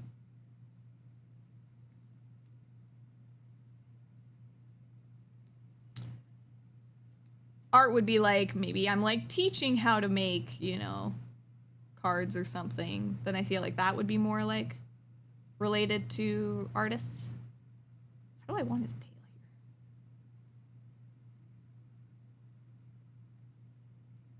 here? The Kindle is your beginning, you know.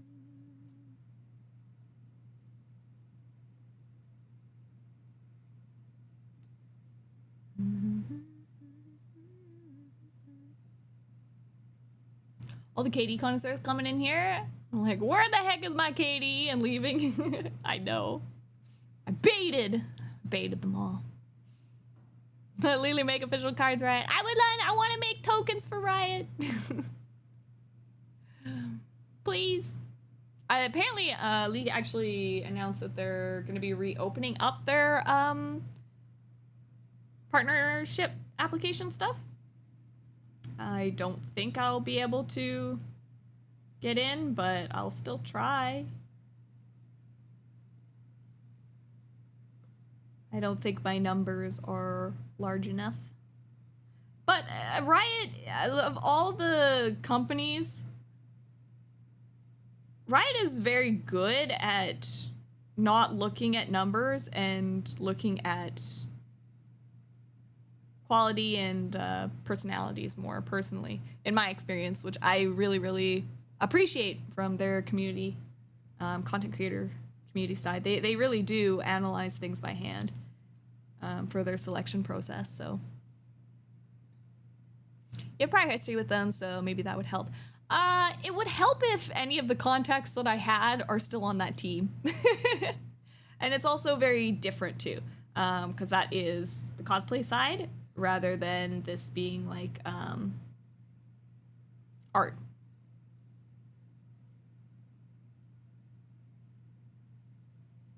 I want like feathers coming off his tummy. Crows are pretty sleek.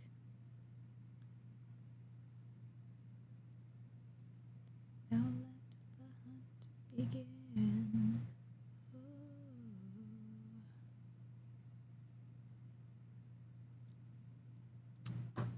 If you get in, you'll have to share what they potentially use. I'd buy those cards even though I don't play. I actually had people at my booth who didn't know Riftbound and just wanted the cute bird print token things. They were like, they're just really cute and silly.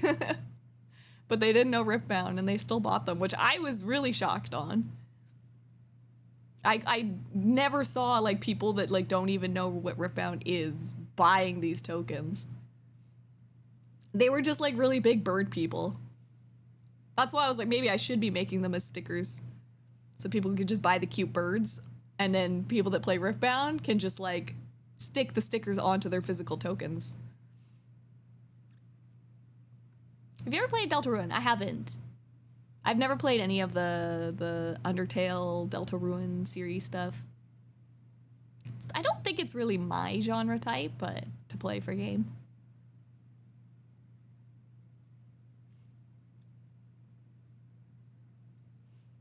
Just a wall of bird cards. That's my hope. Well, for these, what I really want to do is I do want to have, I do want to have like a pack of tokens that you could buy. So like you could open them up, you know what's inside them, right? Maybe have a pack of like a golden chicken or something like that. Could be fun, right?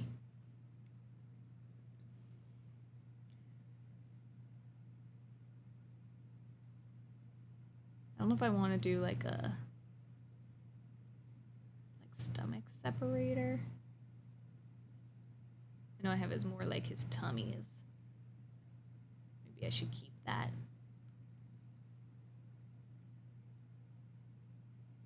Yeah, maybe I should.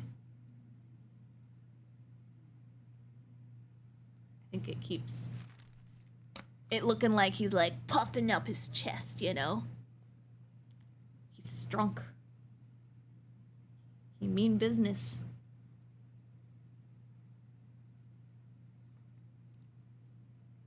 Yeah, the ultra rare shiny chicken. Yeah, like have like the golden ticket essentially. Like sell them as like a little pack that you can open, and then you get your tokens, like one of each token kind of thing, and then in it have like a chance at like a rare.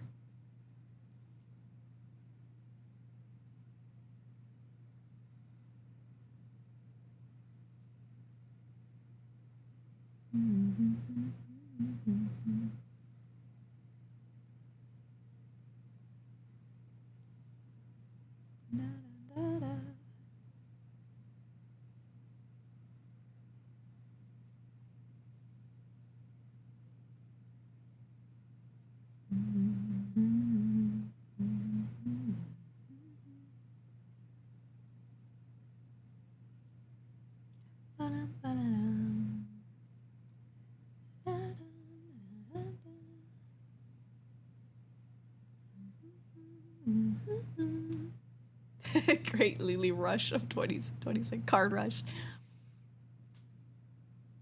Scalp these Foxfires. The golden burbs. Highly scalped. No, I don't want scalping birds. Nobody wants scalping.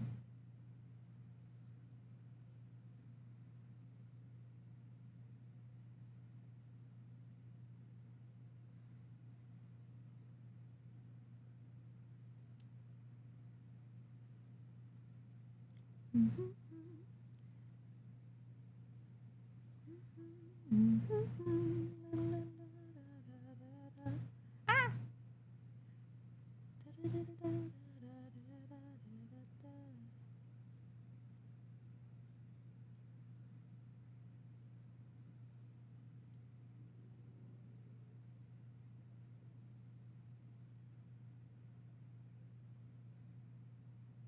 67,000 for the golden chicken.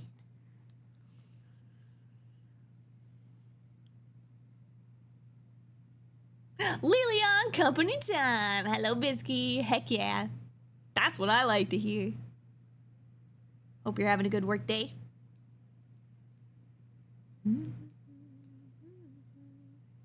Oopsies. I did this all on this layer.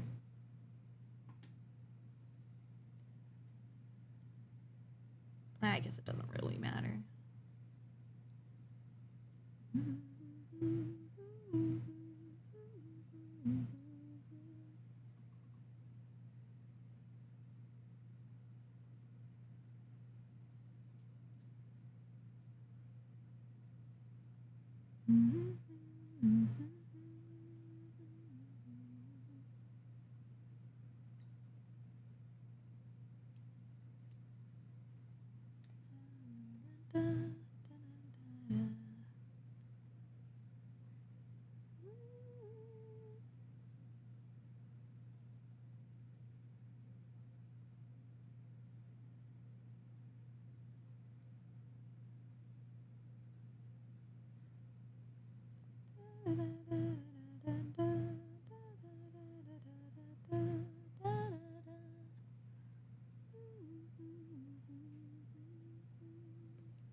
Now that you're doing custom cards, do you think you could do Silver Springs gotcha cards on merch events? That would be fun.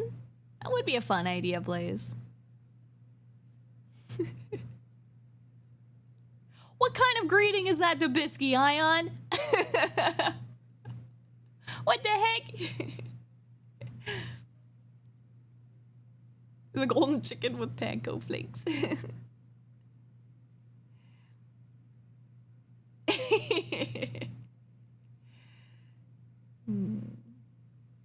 Oopsies. Huh?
This is working. I think this is working. Oh, I haven't saved for a bit. Save.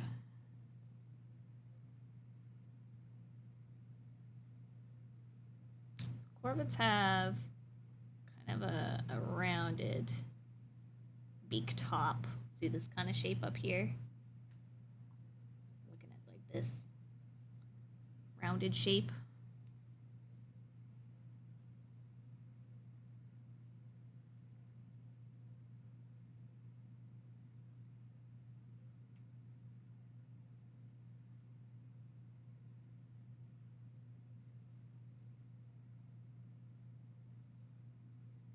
Go crazy.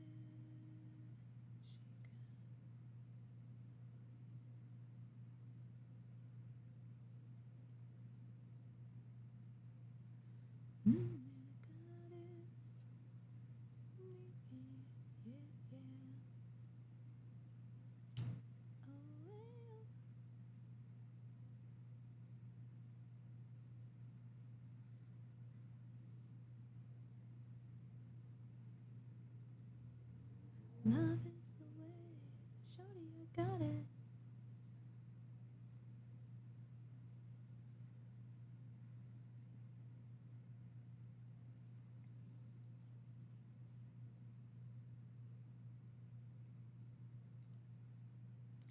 You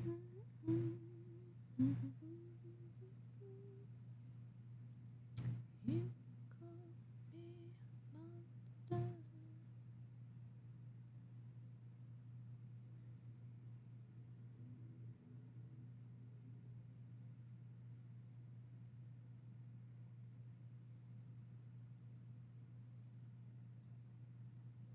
not perfect, but I'll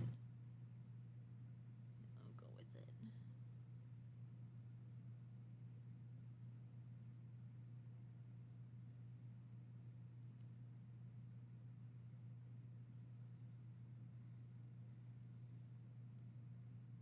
I guess I gotta figure out if I want his Zed helmet or not. Let's draw the butter knife.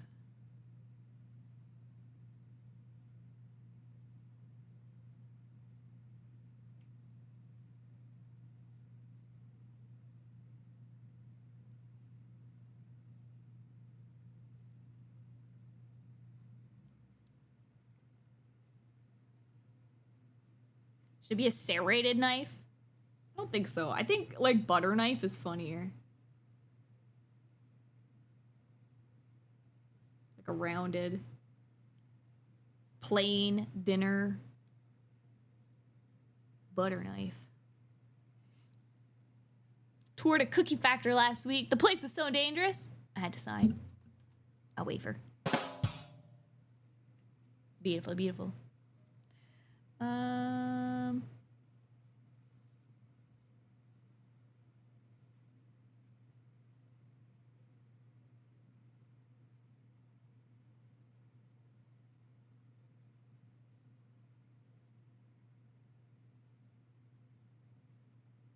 Monster.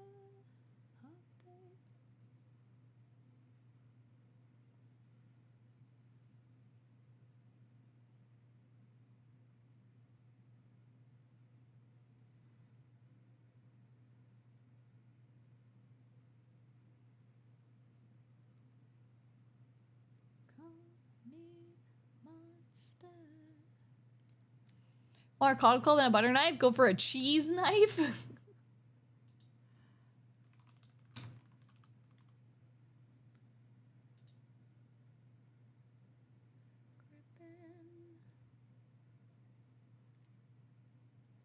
Just a small little round cheese knife.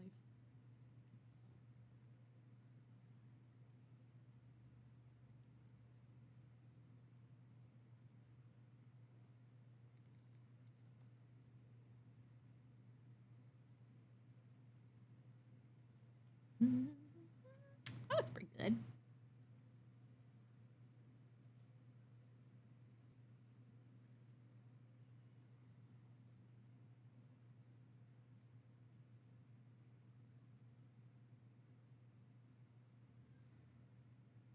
Butter. Oh, you know, it needs like the bling. Like the little like shine. Bing. On the gleam on the knife. Also, the Gamer Fluff, thank you for the follow and welcome to the Foxfires. Go on. Welcome on in. We are making some Earthbound tokens. Specifically, Zed's new Shadow tokens.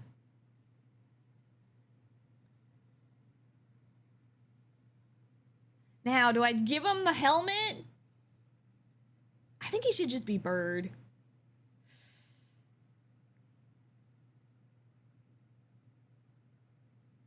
I think just Bird.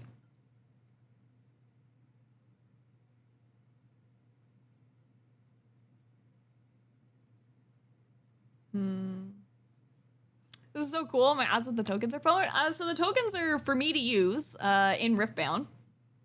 But I've done a whole set of them. So Riftbound is the League of Legends card game. And I've been slowly making tokens with birds on them for all of them. So that I can use them like at my Nexus nights and skirmishes and stuff like that. Which are just like the little local play things. So I have these printed off as physical cards. So far, I have a Sand Soldier, Pigeon, the Chicken Sprite, and a Gold Magpie. And then, yeah, the new set, Vendetta, is coming out. And I need a new bird token. So we're doing the crow. This is Canuck the Crow, which is a local crow for me, kind of, in Vancouver, British Columbia, Canada. We had a local legend called Canuck the Crow, and he would steal things like pens and knives from people. And he became very popular. And I was like, oh, we got to do Canuck the Crow with a knife. for the shadow clone. I love your art style. Ah, thank you so much. I appreciate it.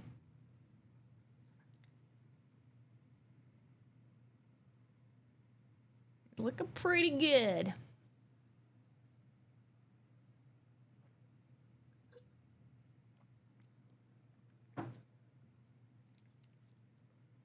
Okay.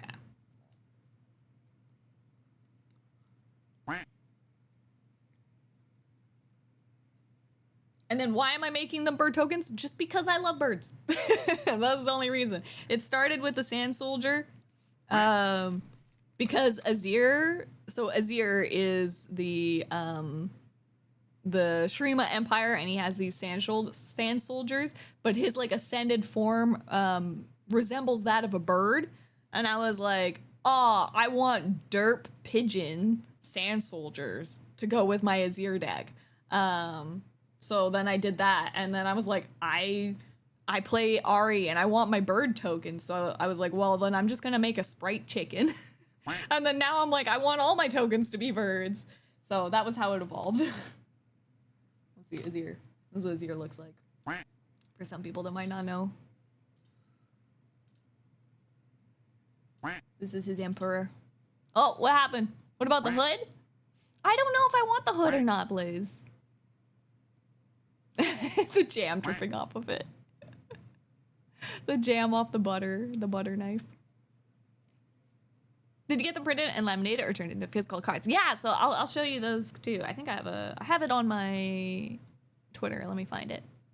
So that's Azir. So that's what started it, just because like Azir is Birdman. He Birdman. And I was like, I need sand soldier, derpy sand soldiers to go with them. Let's see, where's my actual physical ones?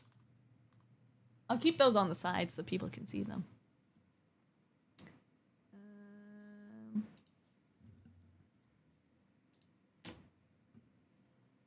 Where is it? Oh man, this is, okay, sorry, unrelated. This is the overnumber card that's coming out. Oh, it looks so good. I want it, I need it, but I don't have the money for it. It looks so good. Okay, I'm still looking for my tokens. Here they are. Here's the actual cards. Na na na na. There they are. So they have like a holo foil on them, but there's the 3 I have done so far. And then yeah, so for the next set here, we'll get rid of this one. We'll put this one up. One by one, and we go right. Oh, I love him.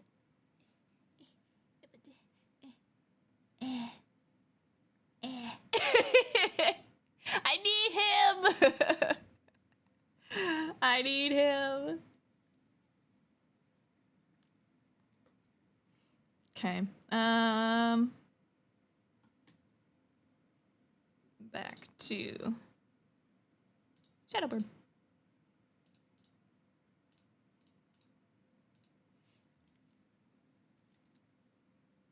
Also a Nyanya as well. But yeah, I do have them as the physical cards, and I do use them.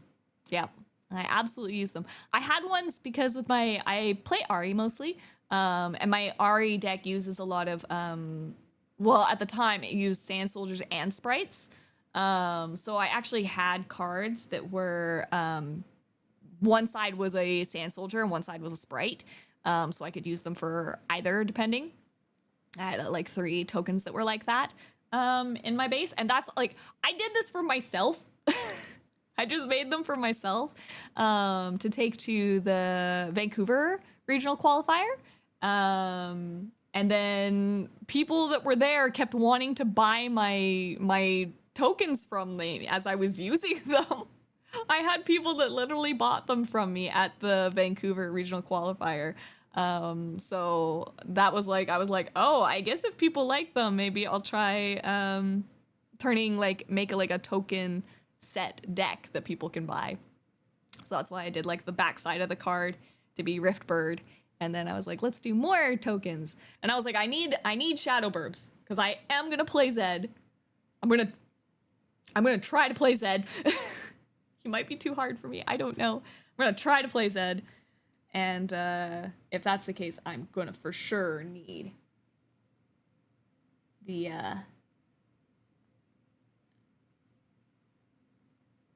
Shadow Assassins. Shadow Clones is what they call them.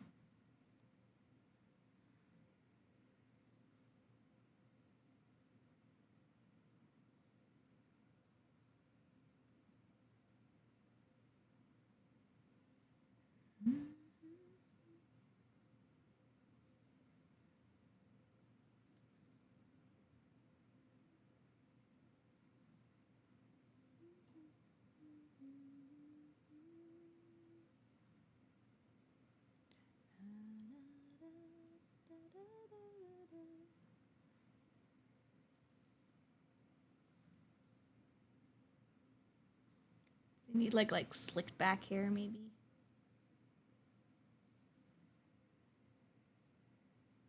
Just kind of give him a nicer.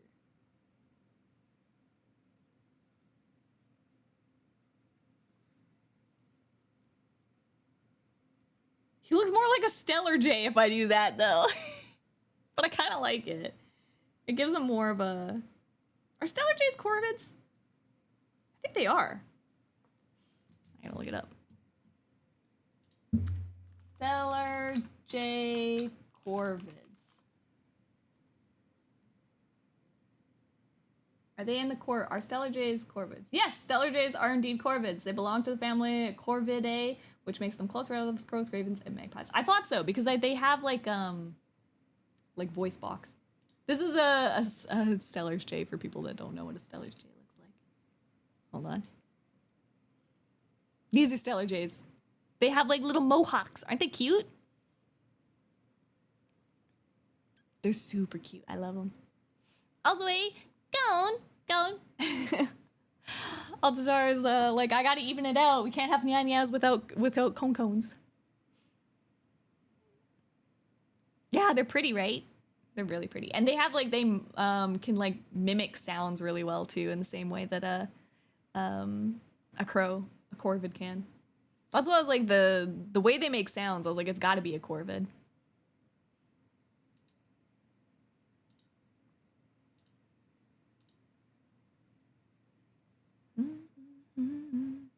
He's punk as hell. Heck yeah. I love him. His head needed like a little more visual interest to me. I think having a couple of those little ruffled up feathers is good. You give him a little more. Oh, I just hydrated. Thank you, Quackleton. I'll also do a stretch.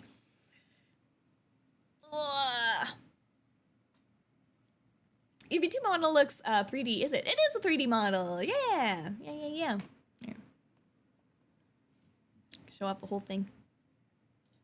I made it myself, but yeah, it is 3D. Ta-da! Here's the whole model.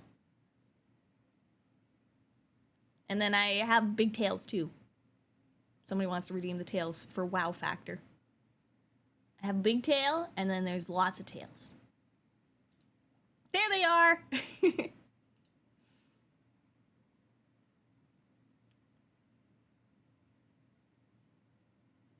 How does it look 2D? A lot of blood, sweat, and tears and magic. It's basically a lot of really specific texture work, and using no lighting is kind of like the two biggest things. Yeah, it looks like a mix. That was my hope. I was trying to make my 3D model character when I was making it. I was trying my best to make it look like a live 2D model, right? Lots of tails. Lots of tails. So, we got like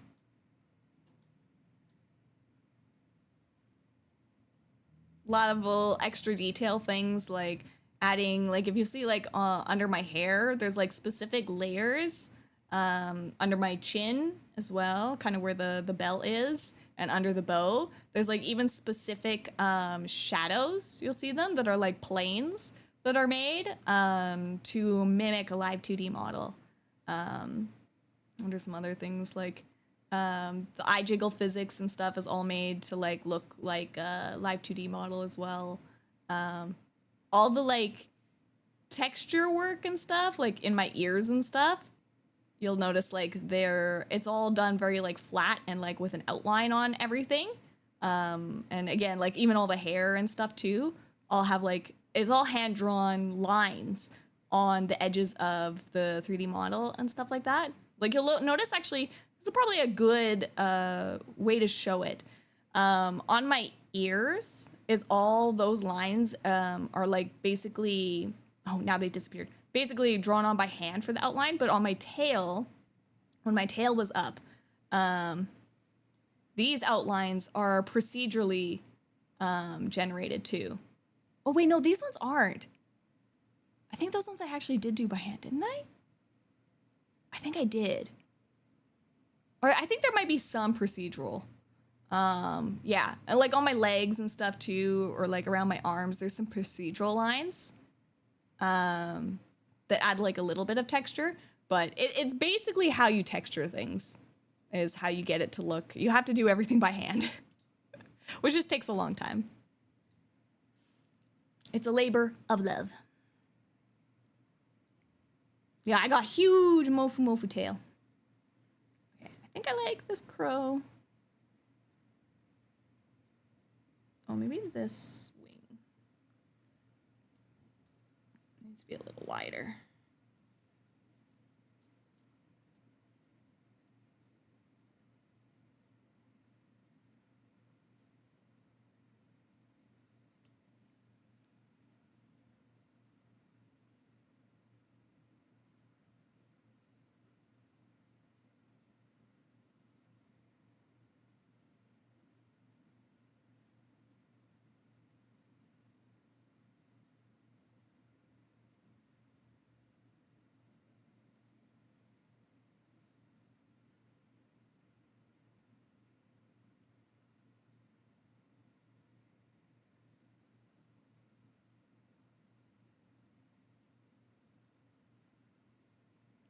Okay.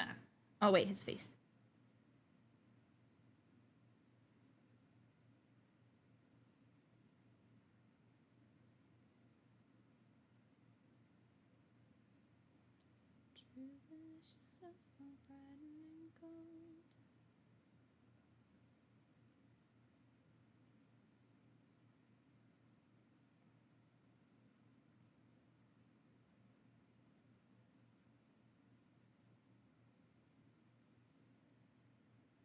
His eye needs to be a lot bigger.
Do it again tomorrow.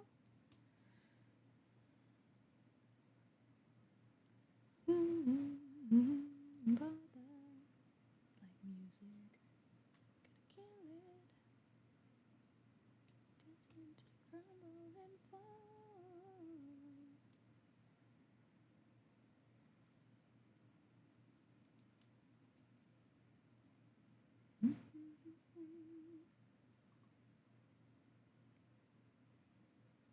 No worries. See you later, Electric. Good luck with your art.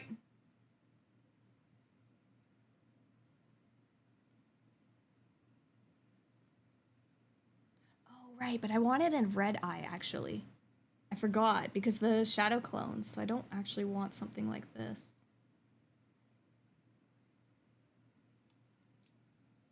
It might actually be...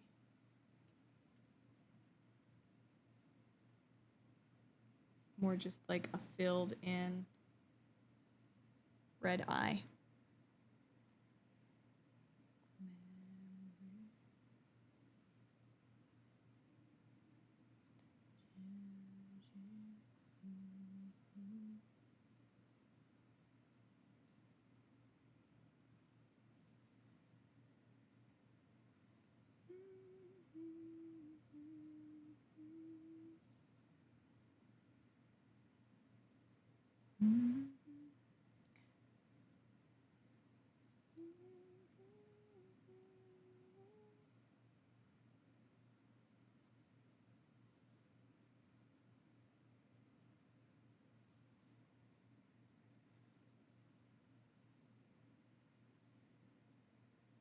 Do I want an eye on the other side?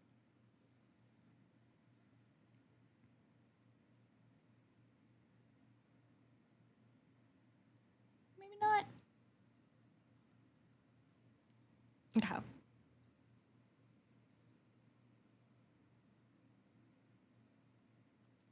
feel like he needs like still like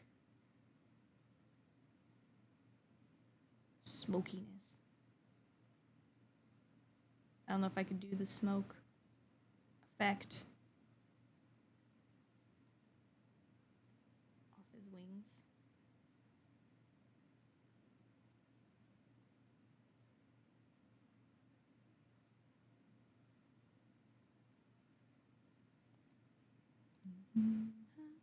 It's okay.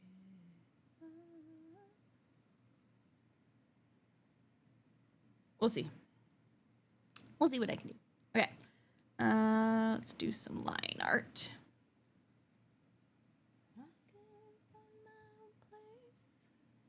Problem child, 'cause I got too wild.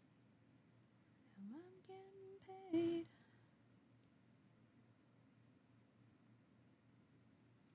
Like I'm born to be. We dream so far now, I believe.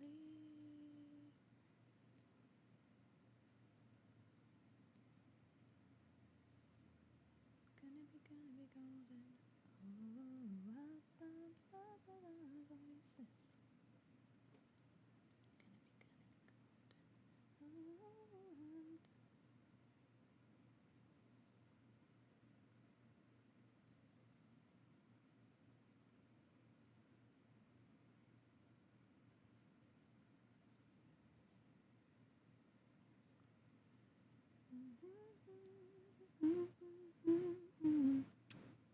Have a wonderful rest of your day. Goodbye, Quackleton. Thanks for hanging out.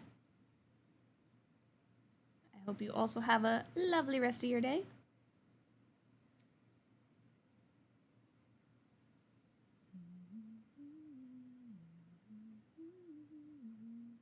Born to be.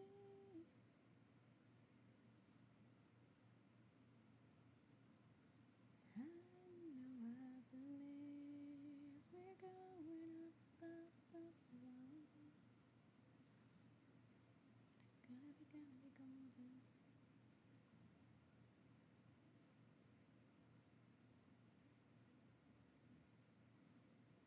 golden.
4 o'clock.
Oh, thank God. I thought I was on the wrong layer.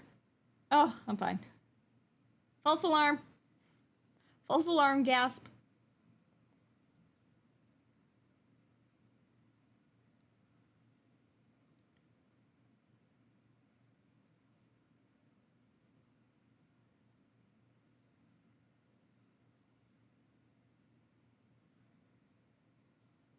Welcome in, Yuzuki.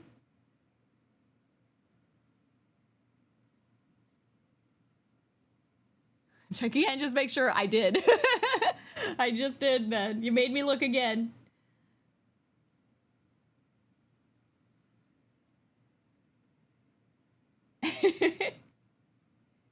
The terror as an artist.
Oh, Birdmaster, I have a question. What is the sign of a corvid? I used to think it was just black birds, like a crow or a raven. So corvids have a different beak shape. I'll show you corvid beak shape. That's like the big identifier for them. But they also have like different, I think vocal cords as well. I think they're able to mimic things more. This picture kind of shows. So you'll notice like all these beaks. If you look at them, they have different shaped beaks. So you'll notice it's kind of got this like shape like this, where it's like curved and then like flat on the bottom. See this like curve and then flat shape? They all kind of have this. So that's like the big, whereas like a look up like a finch, right?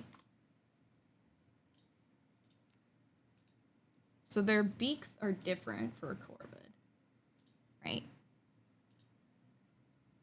Compared to like, see this finch? He's got more like, well, we'll do it in green, right? More of like a triangle beak on the finch, or compared to like a, I'm trying to think of another word, a cockatiel. The cockatoo family. They have this beak. I just pasted again. Right? This is more like that parrot style. Right? So the beak is a big one. Also, I believe, so I know, yeah, like these parrots, like they have their noses here. And corvids, I believe, don't. I don't know where the nose is on a corvid, but like you'll notice most birds will have this. That's why I was like, oh no, corvids don't have that. When I was drawing the area for the nose.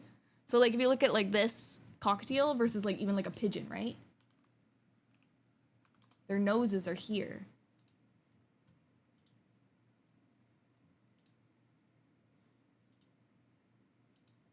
Or maybe a pigeon is closer to a corvid. Because they have like the little spot here, but their nose is here. And I believe corvids, yeah, they have it in the beak here too. So kind of like a pigeon. Their nose is here instead of opposed to like back here off of the beak. But yeah, there's like a whole bunch of different types of species and they all take things from each other. But I know that is one, is their beak shape is very specific. And then, yeah, I believe their vocal box is different compared to other birds. And that is just why they're able to, like a raven and a crow and like any kind of corvid, like they can mimic, a parrot will like mimic a sound, right? But you can be like, that's a parrot, right? You very clearly can tell, like, it's like, ah, that's why we do the Polly want a cracker. Like you could like it has like a timbre. I don't know if that's the right word for it, but it has like a pattern that it uses, right? Whereas like a corvid can like mimic like the sound of water, or like inhuman voice sounds. Like a parrot will mimic the sound, whereas like a corvid will recreate the sound. Yeah, it's got that scratchiness. Exactly. Let me see. Corvid, water.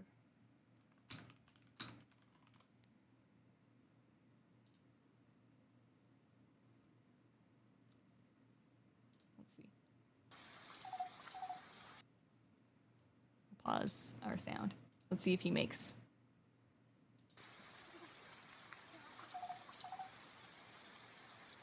Are you gonna make like the whoop? Or are you just doing that? Yeah, he's just making that noise. Hold on. They do make like a water sound.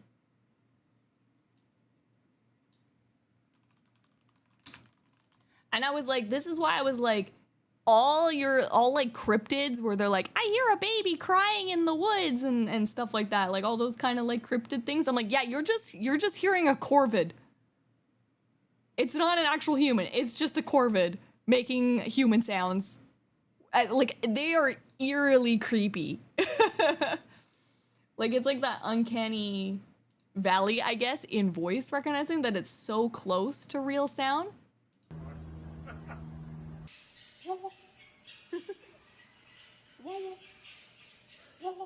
Whoop, whoop. Hi. Let's see. Oh, I want. Hello. Hello. Hello. Hello. Hello. Hello. Hello. They are very good, and depending on like the species too. Hi. These are all.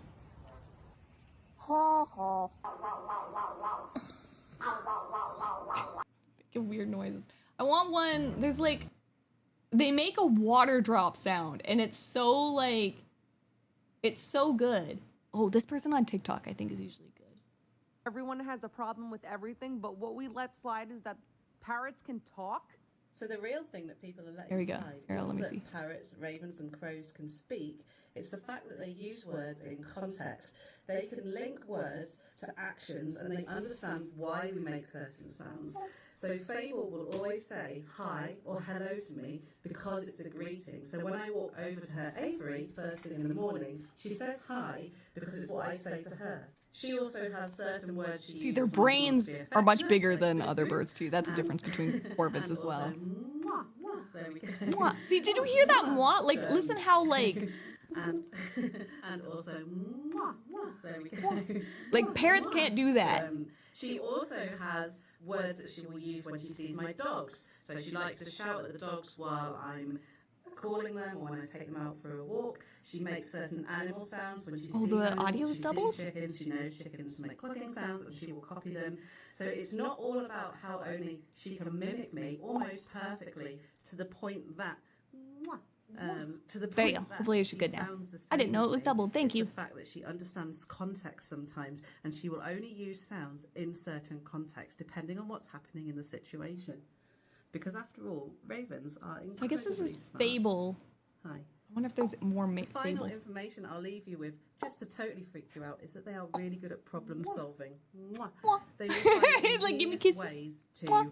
open boxes, to take things, to hide things. They cache things that they value. Yeah. They are incredibly intelligent. They are birds, very capable of smart. The same amount of intelligent as young children, and they are truly fascinating. To be There was around. a YouTube video where they took corvids, and they made a escape room, and they put the corvid against like kids, like 5-year-old kids type thing, and they were like, I think the crow beat the kids.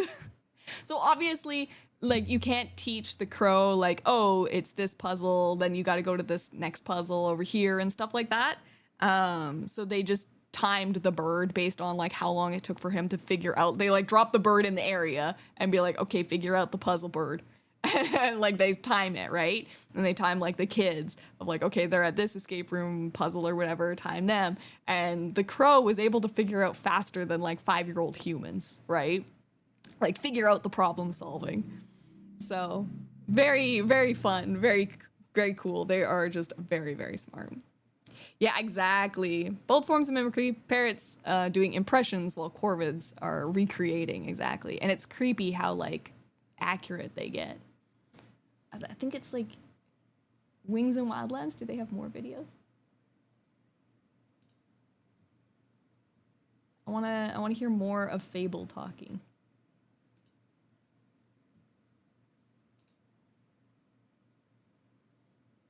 I was thinking about a way to give back a little with all the amazing support I've had from everybody who's bought merch so far. I am so thankful, and it really does. It's just a great way for us to continue to support and love nature, and to give back a little as well. So this gift was kindly donated by Linda Turner. He's got a box.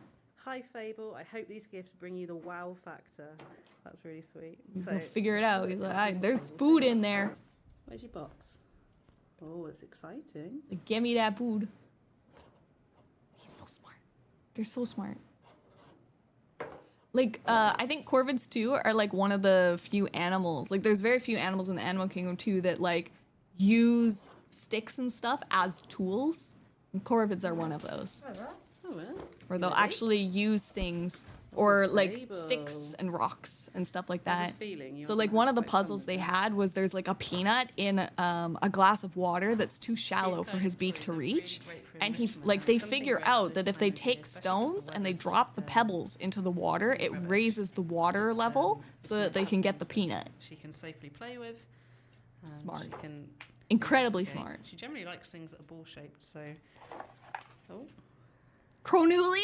Most of this stuff is going to end up cached one way or another. Cronuli's principle. I love it. I have But a yeah. feeling it's going to turn into some They're kind very of- cool. Very cool. I could go on about them forever. But I should finish my burb. But yeah, so there's like some differences there. I just know, yeah, beak is one of them, and then the vocal cord is another one. Oh yeah, our music too. Yeah, I love them so much. But like, I wish I could find it. You can look up like crow or like raven crying, like baby cry. And it's like, yeah, if you heard that in a forest, cryptid things. It is horrific. Seen the Funny Bird animated video called Birds for some reason? Oh, maybe? I've seen so many.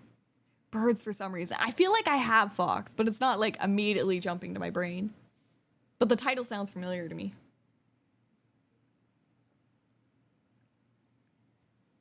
Yeah, they can recognize people too.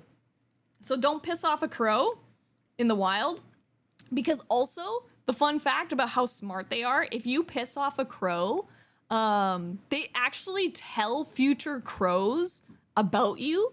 Like they have generational like memory.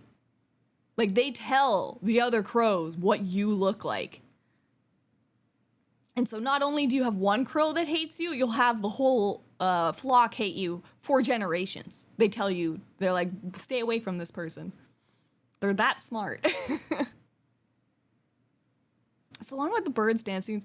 Oh, yes. We watched that one on stream. We actually saw it on stream. It was like the #1 recommended video one time when I went on to like look at some other video, and I was like, I'm distracted. We got to watch this first. What is this? I think we watched it before it went like super viral I think it went super viral in the VTuber community, because I think Iron Mouse watched it, right? It was on my feed before then. Probably because YouTube's like, well, this person likes birds. We just happened to watch it randomly. What a mood. It's so good. Yeah, generational grudges. Don't tick off corvids.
That is quite the eyebrow. Welcome in, Chaotic Saucer. 20 stream streak, let's go.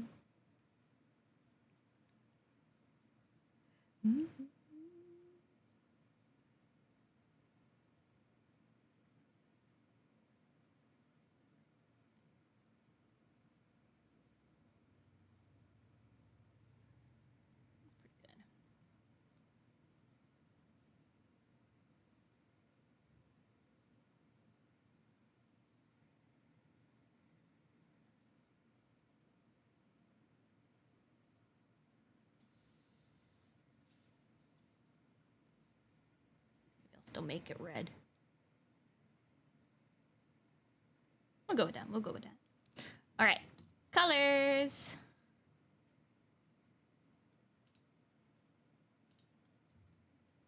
Probably the same black as the magpie. Makes it simple.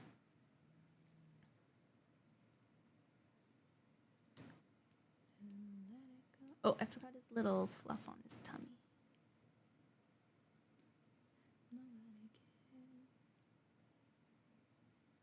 Oh, I don't think I did this in black. I did this in pure black, but I did not do this in pure black. I will fix that.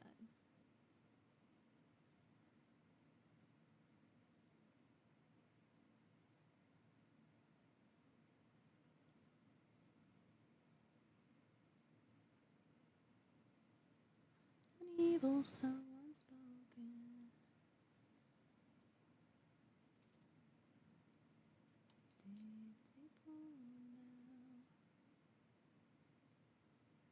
And there's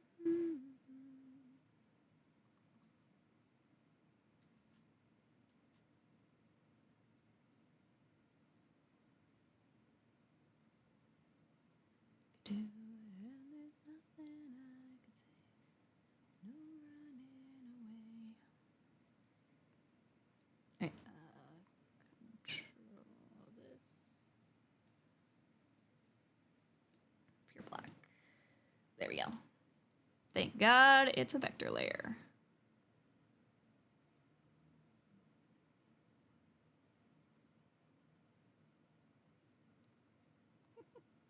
I love how much he's just like fronting on you. Might make him a little bigger.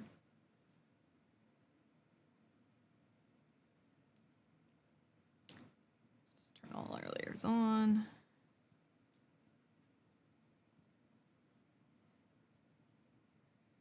Is this time when the system's broken?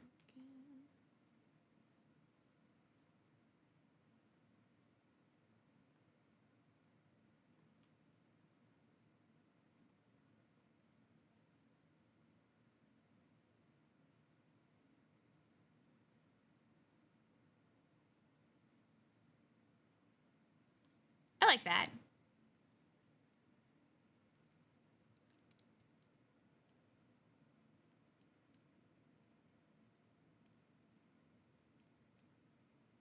Move these to sketch layer. Because I might want that other sketch later.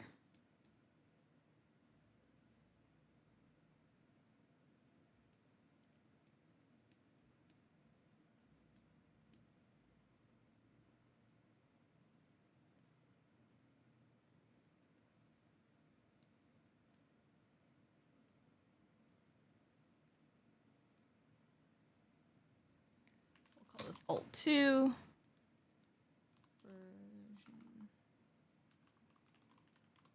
The original.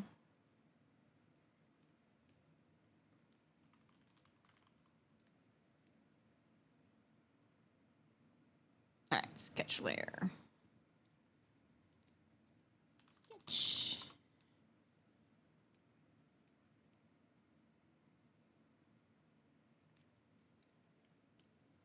All right, color. Back to Magpie.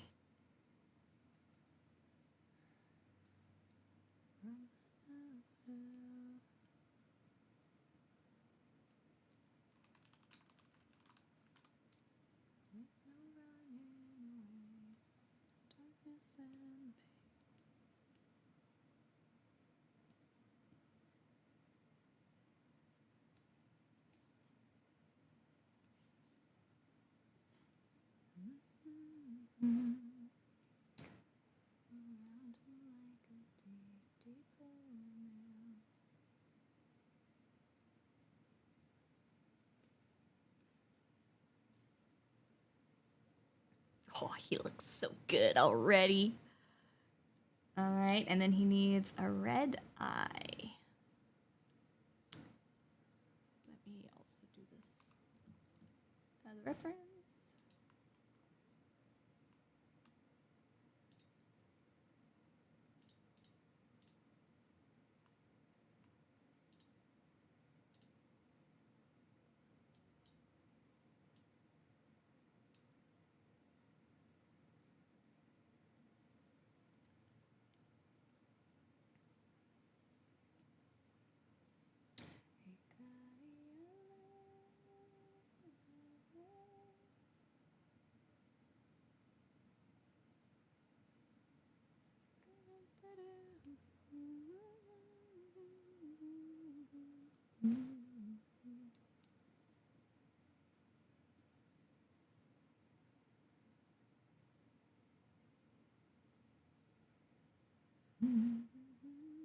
That's pretty good. Although it looks like Swain's bird. It looks like Beatrice. Which I guess some people would be like, is that a bad thing?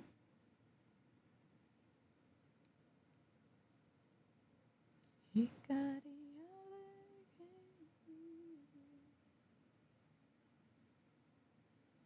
go more of these tones. Red tones for Z.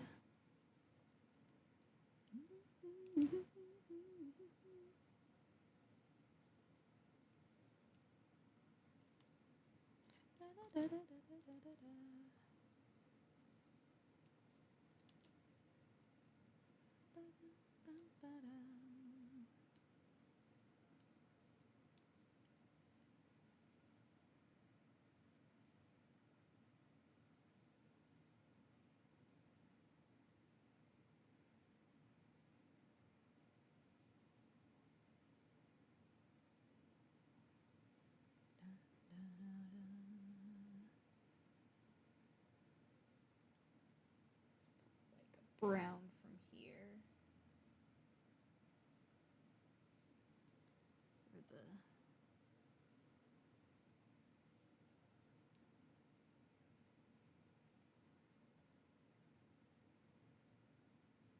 and then a silver.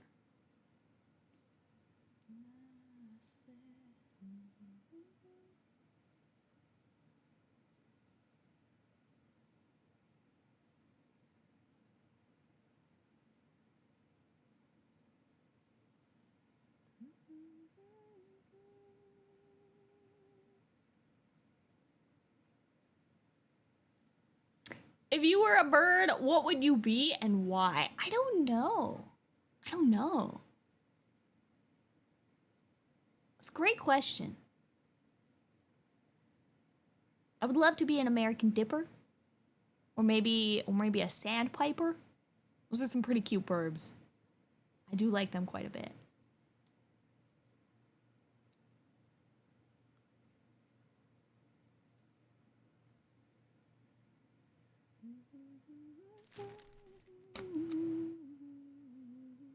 They just look so happy. Because they're always like they're bobbing around. So they always just look so happy to me. The flightless edible kind. What do you mean? An Orpington chicken. That is the right color. If you get the brown Orpington, nice little fluffy, big mofu chicken. You're leaning in the right direction. Artifacts.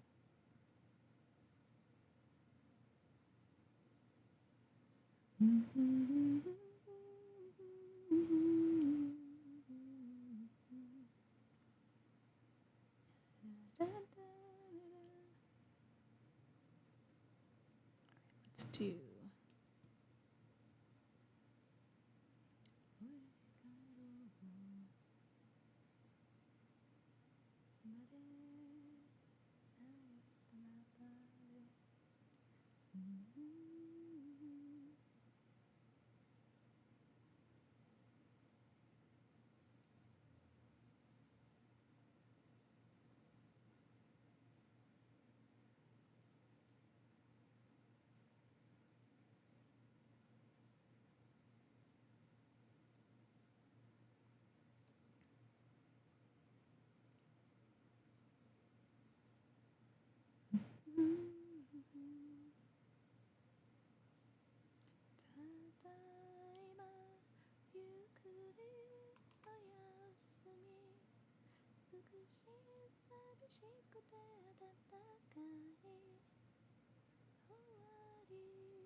A phoenix. But that's not a worldly bird. It's a mythical bird.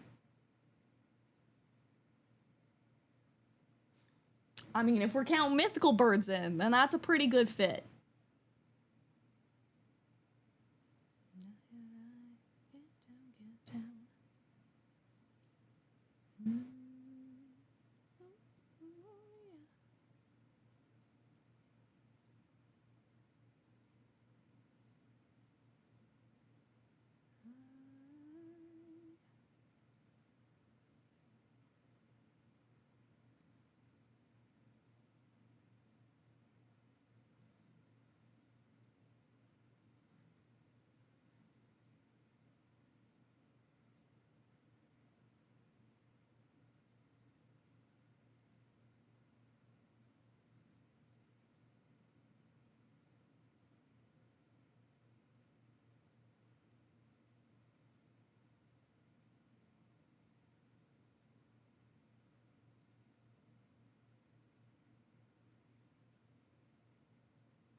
Whoops, that is the right color.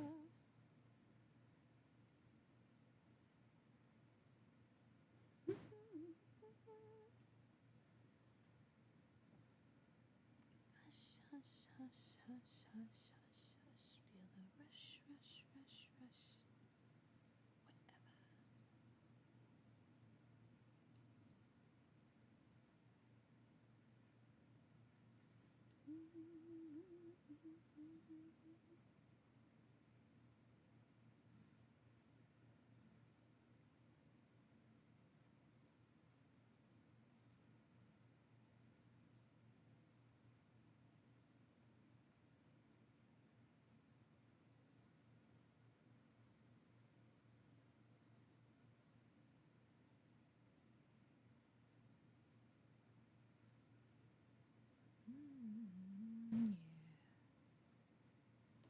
Does Canada have a wildlife prevention mascot? I think it's just worldwide Smokey the Bear, isn't it?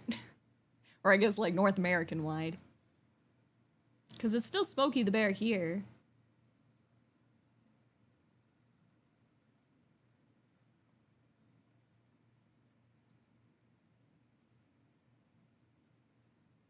I think Smokey was just so relevant that everybody else is just like, yep, that's just what it is now.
Backlighting on this bird. That moonlight.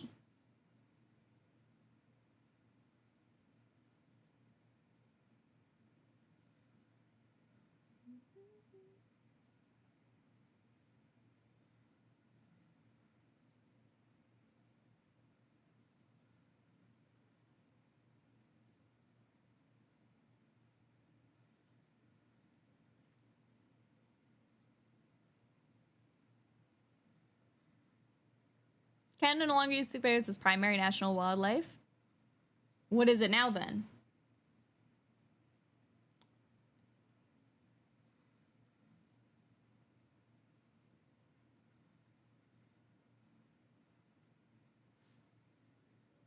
Ember, the fire smart fox. Oh, but that's less of, I thought you meant more wildlife. There is Ember, which is more in-house fire, like more residential, I guess. I think of like, when you said that, I was thinking of like wildfire more, and parks, I guess, stuff, which I think is more Smokey the Bear.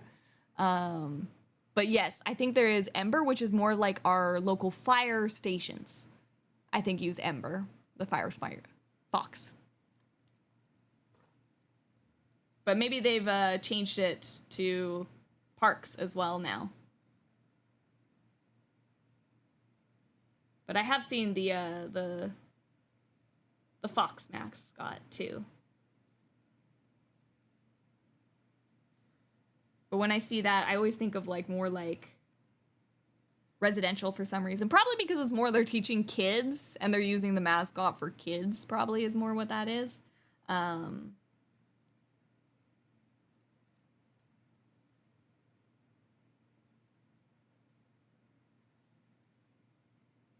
That's probably all that is. And so it's like teaching kids about like, don't touch the stove. Here's what a smoke detector is. Hey, this is a fire extinguisher. That kind of stuff is what comes to mind when I think of Ember.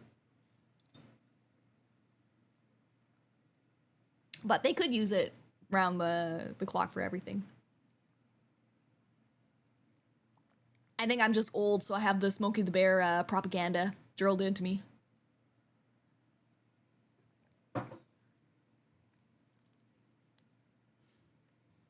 All right, I think we got a crow. So I'll do the background another time. We'll probably be done stream for today, just because it's already 4:30.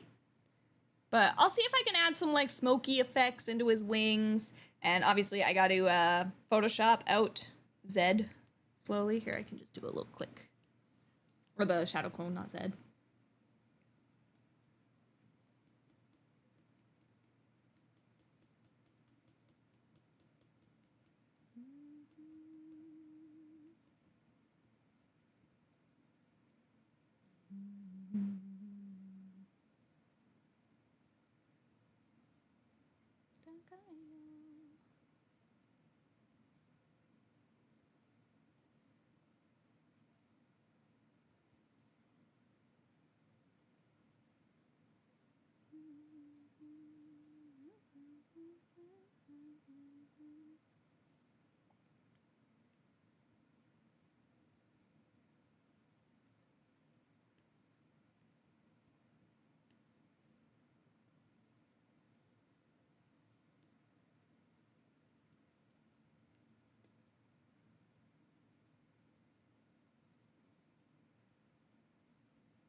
Yeah, I'll work on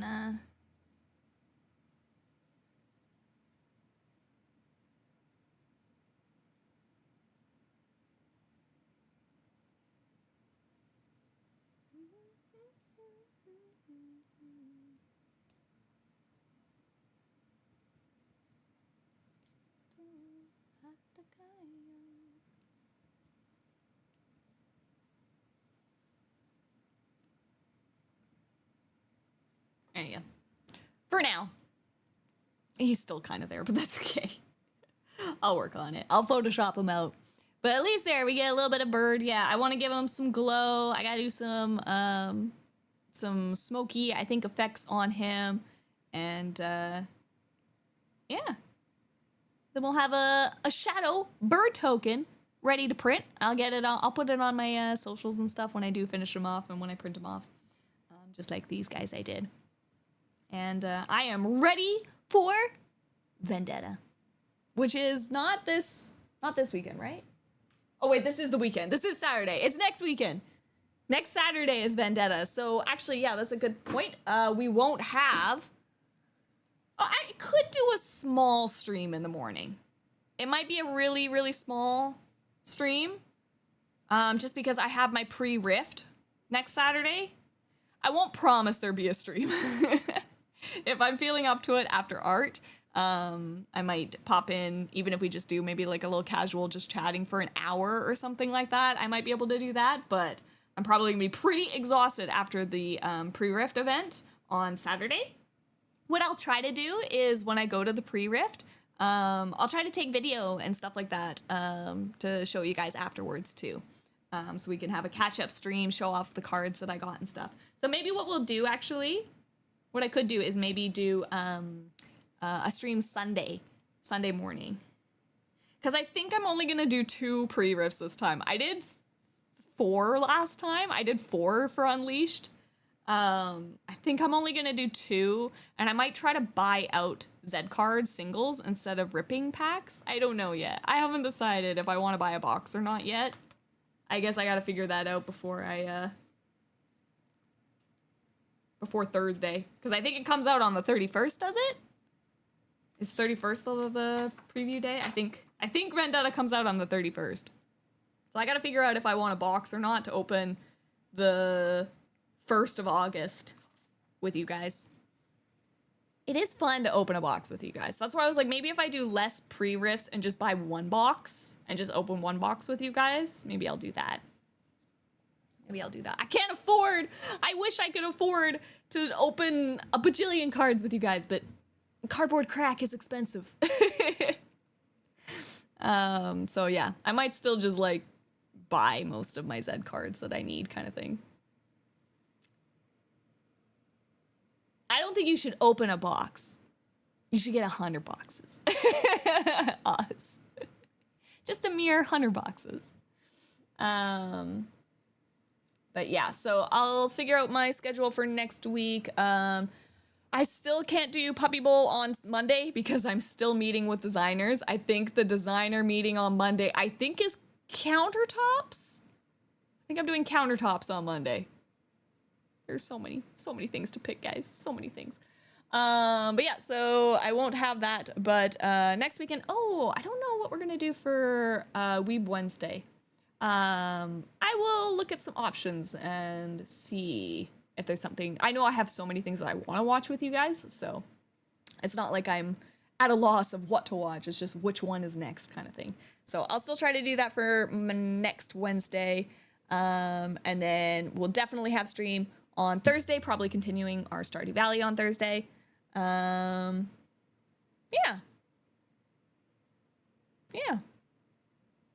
And then we'll probably do Sunday next week for sure with the Vendetta cards, so. But yeah, I'll figure out something. Yes, I said art. Yes, there is still art on Saturday. Saturday morning, we'll probably still do art. It's just whether I stream afterwards or not, because it's going to be a lot on a Saturday. We'll see. But let's see who's online to raid. Of course, when I do get the schedule up, it'll be here. Of course, when I do get...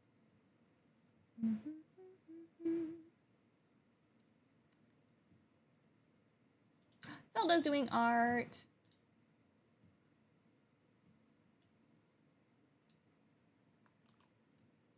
Looks like they're drawing some chibis.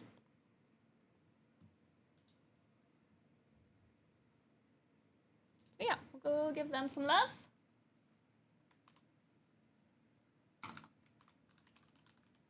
You can grab the raid message. Either one there.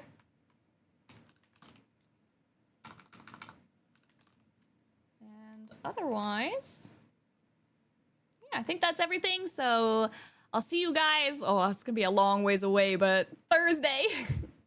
Thursday, I think. If I don't have to meet with the designer, I don't know if we're meeting on Tuesday or not. If I don't have to meet, then maybe I'll do a surprise Stardew stream on Tuesday as well. But I just don't know yet. So I will try to confirm all that. Maybe Tuesday. Otherwise, Wednesday for Wednesday Discord, Weeb Wednesday, Thursday for sure Stardew. So still starting on collab time. I might start earlier. I might start like 5:30. We'll have to see. It all depends on when I get dinner.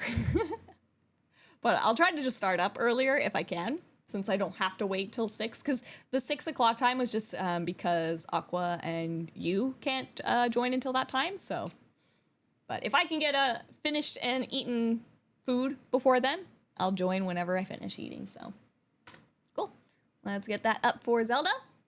And yeah, I think that's everything. So thank you for joining me, Foxfires. I hope you have a good morning, afternoon, evening, whatever time zone it is for you. I hope it's a good one. If you are off to bed, sweet dreams. This bird wishes you sweet dreams. Otherwise, let's go give Zelda some Foxfire. Love it. All right.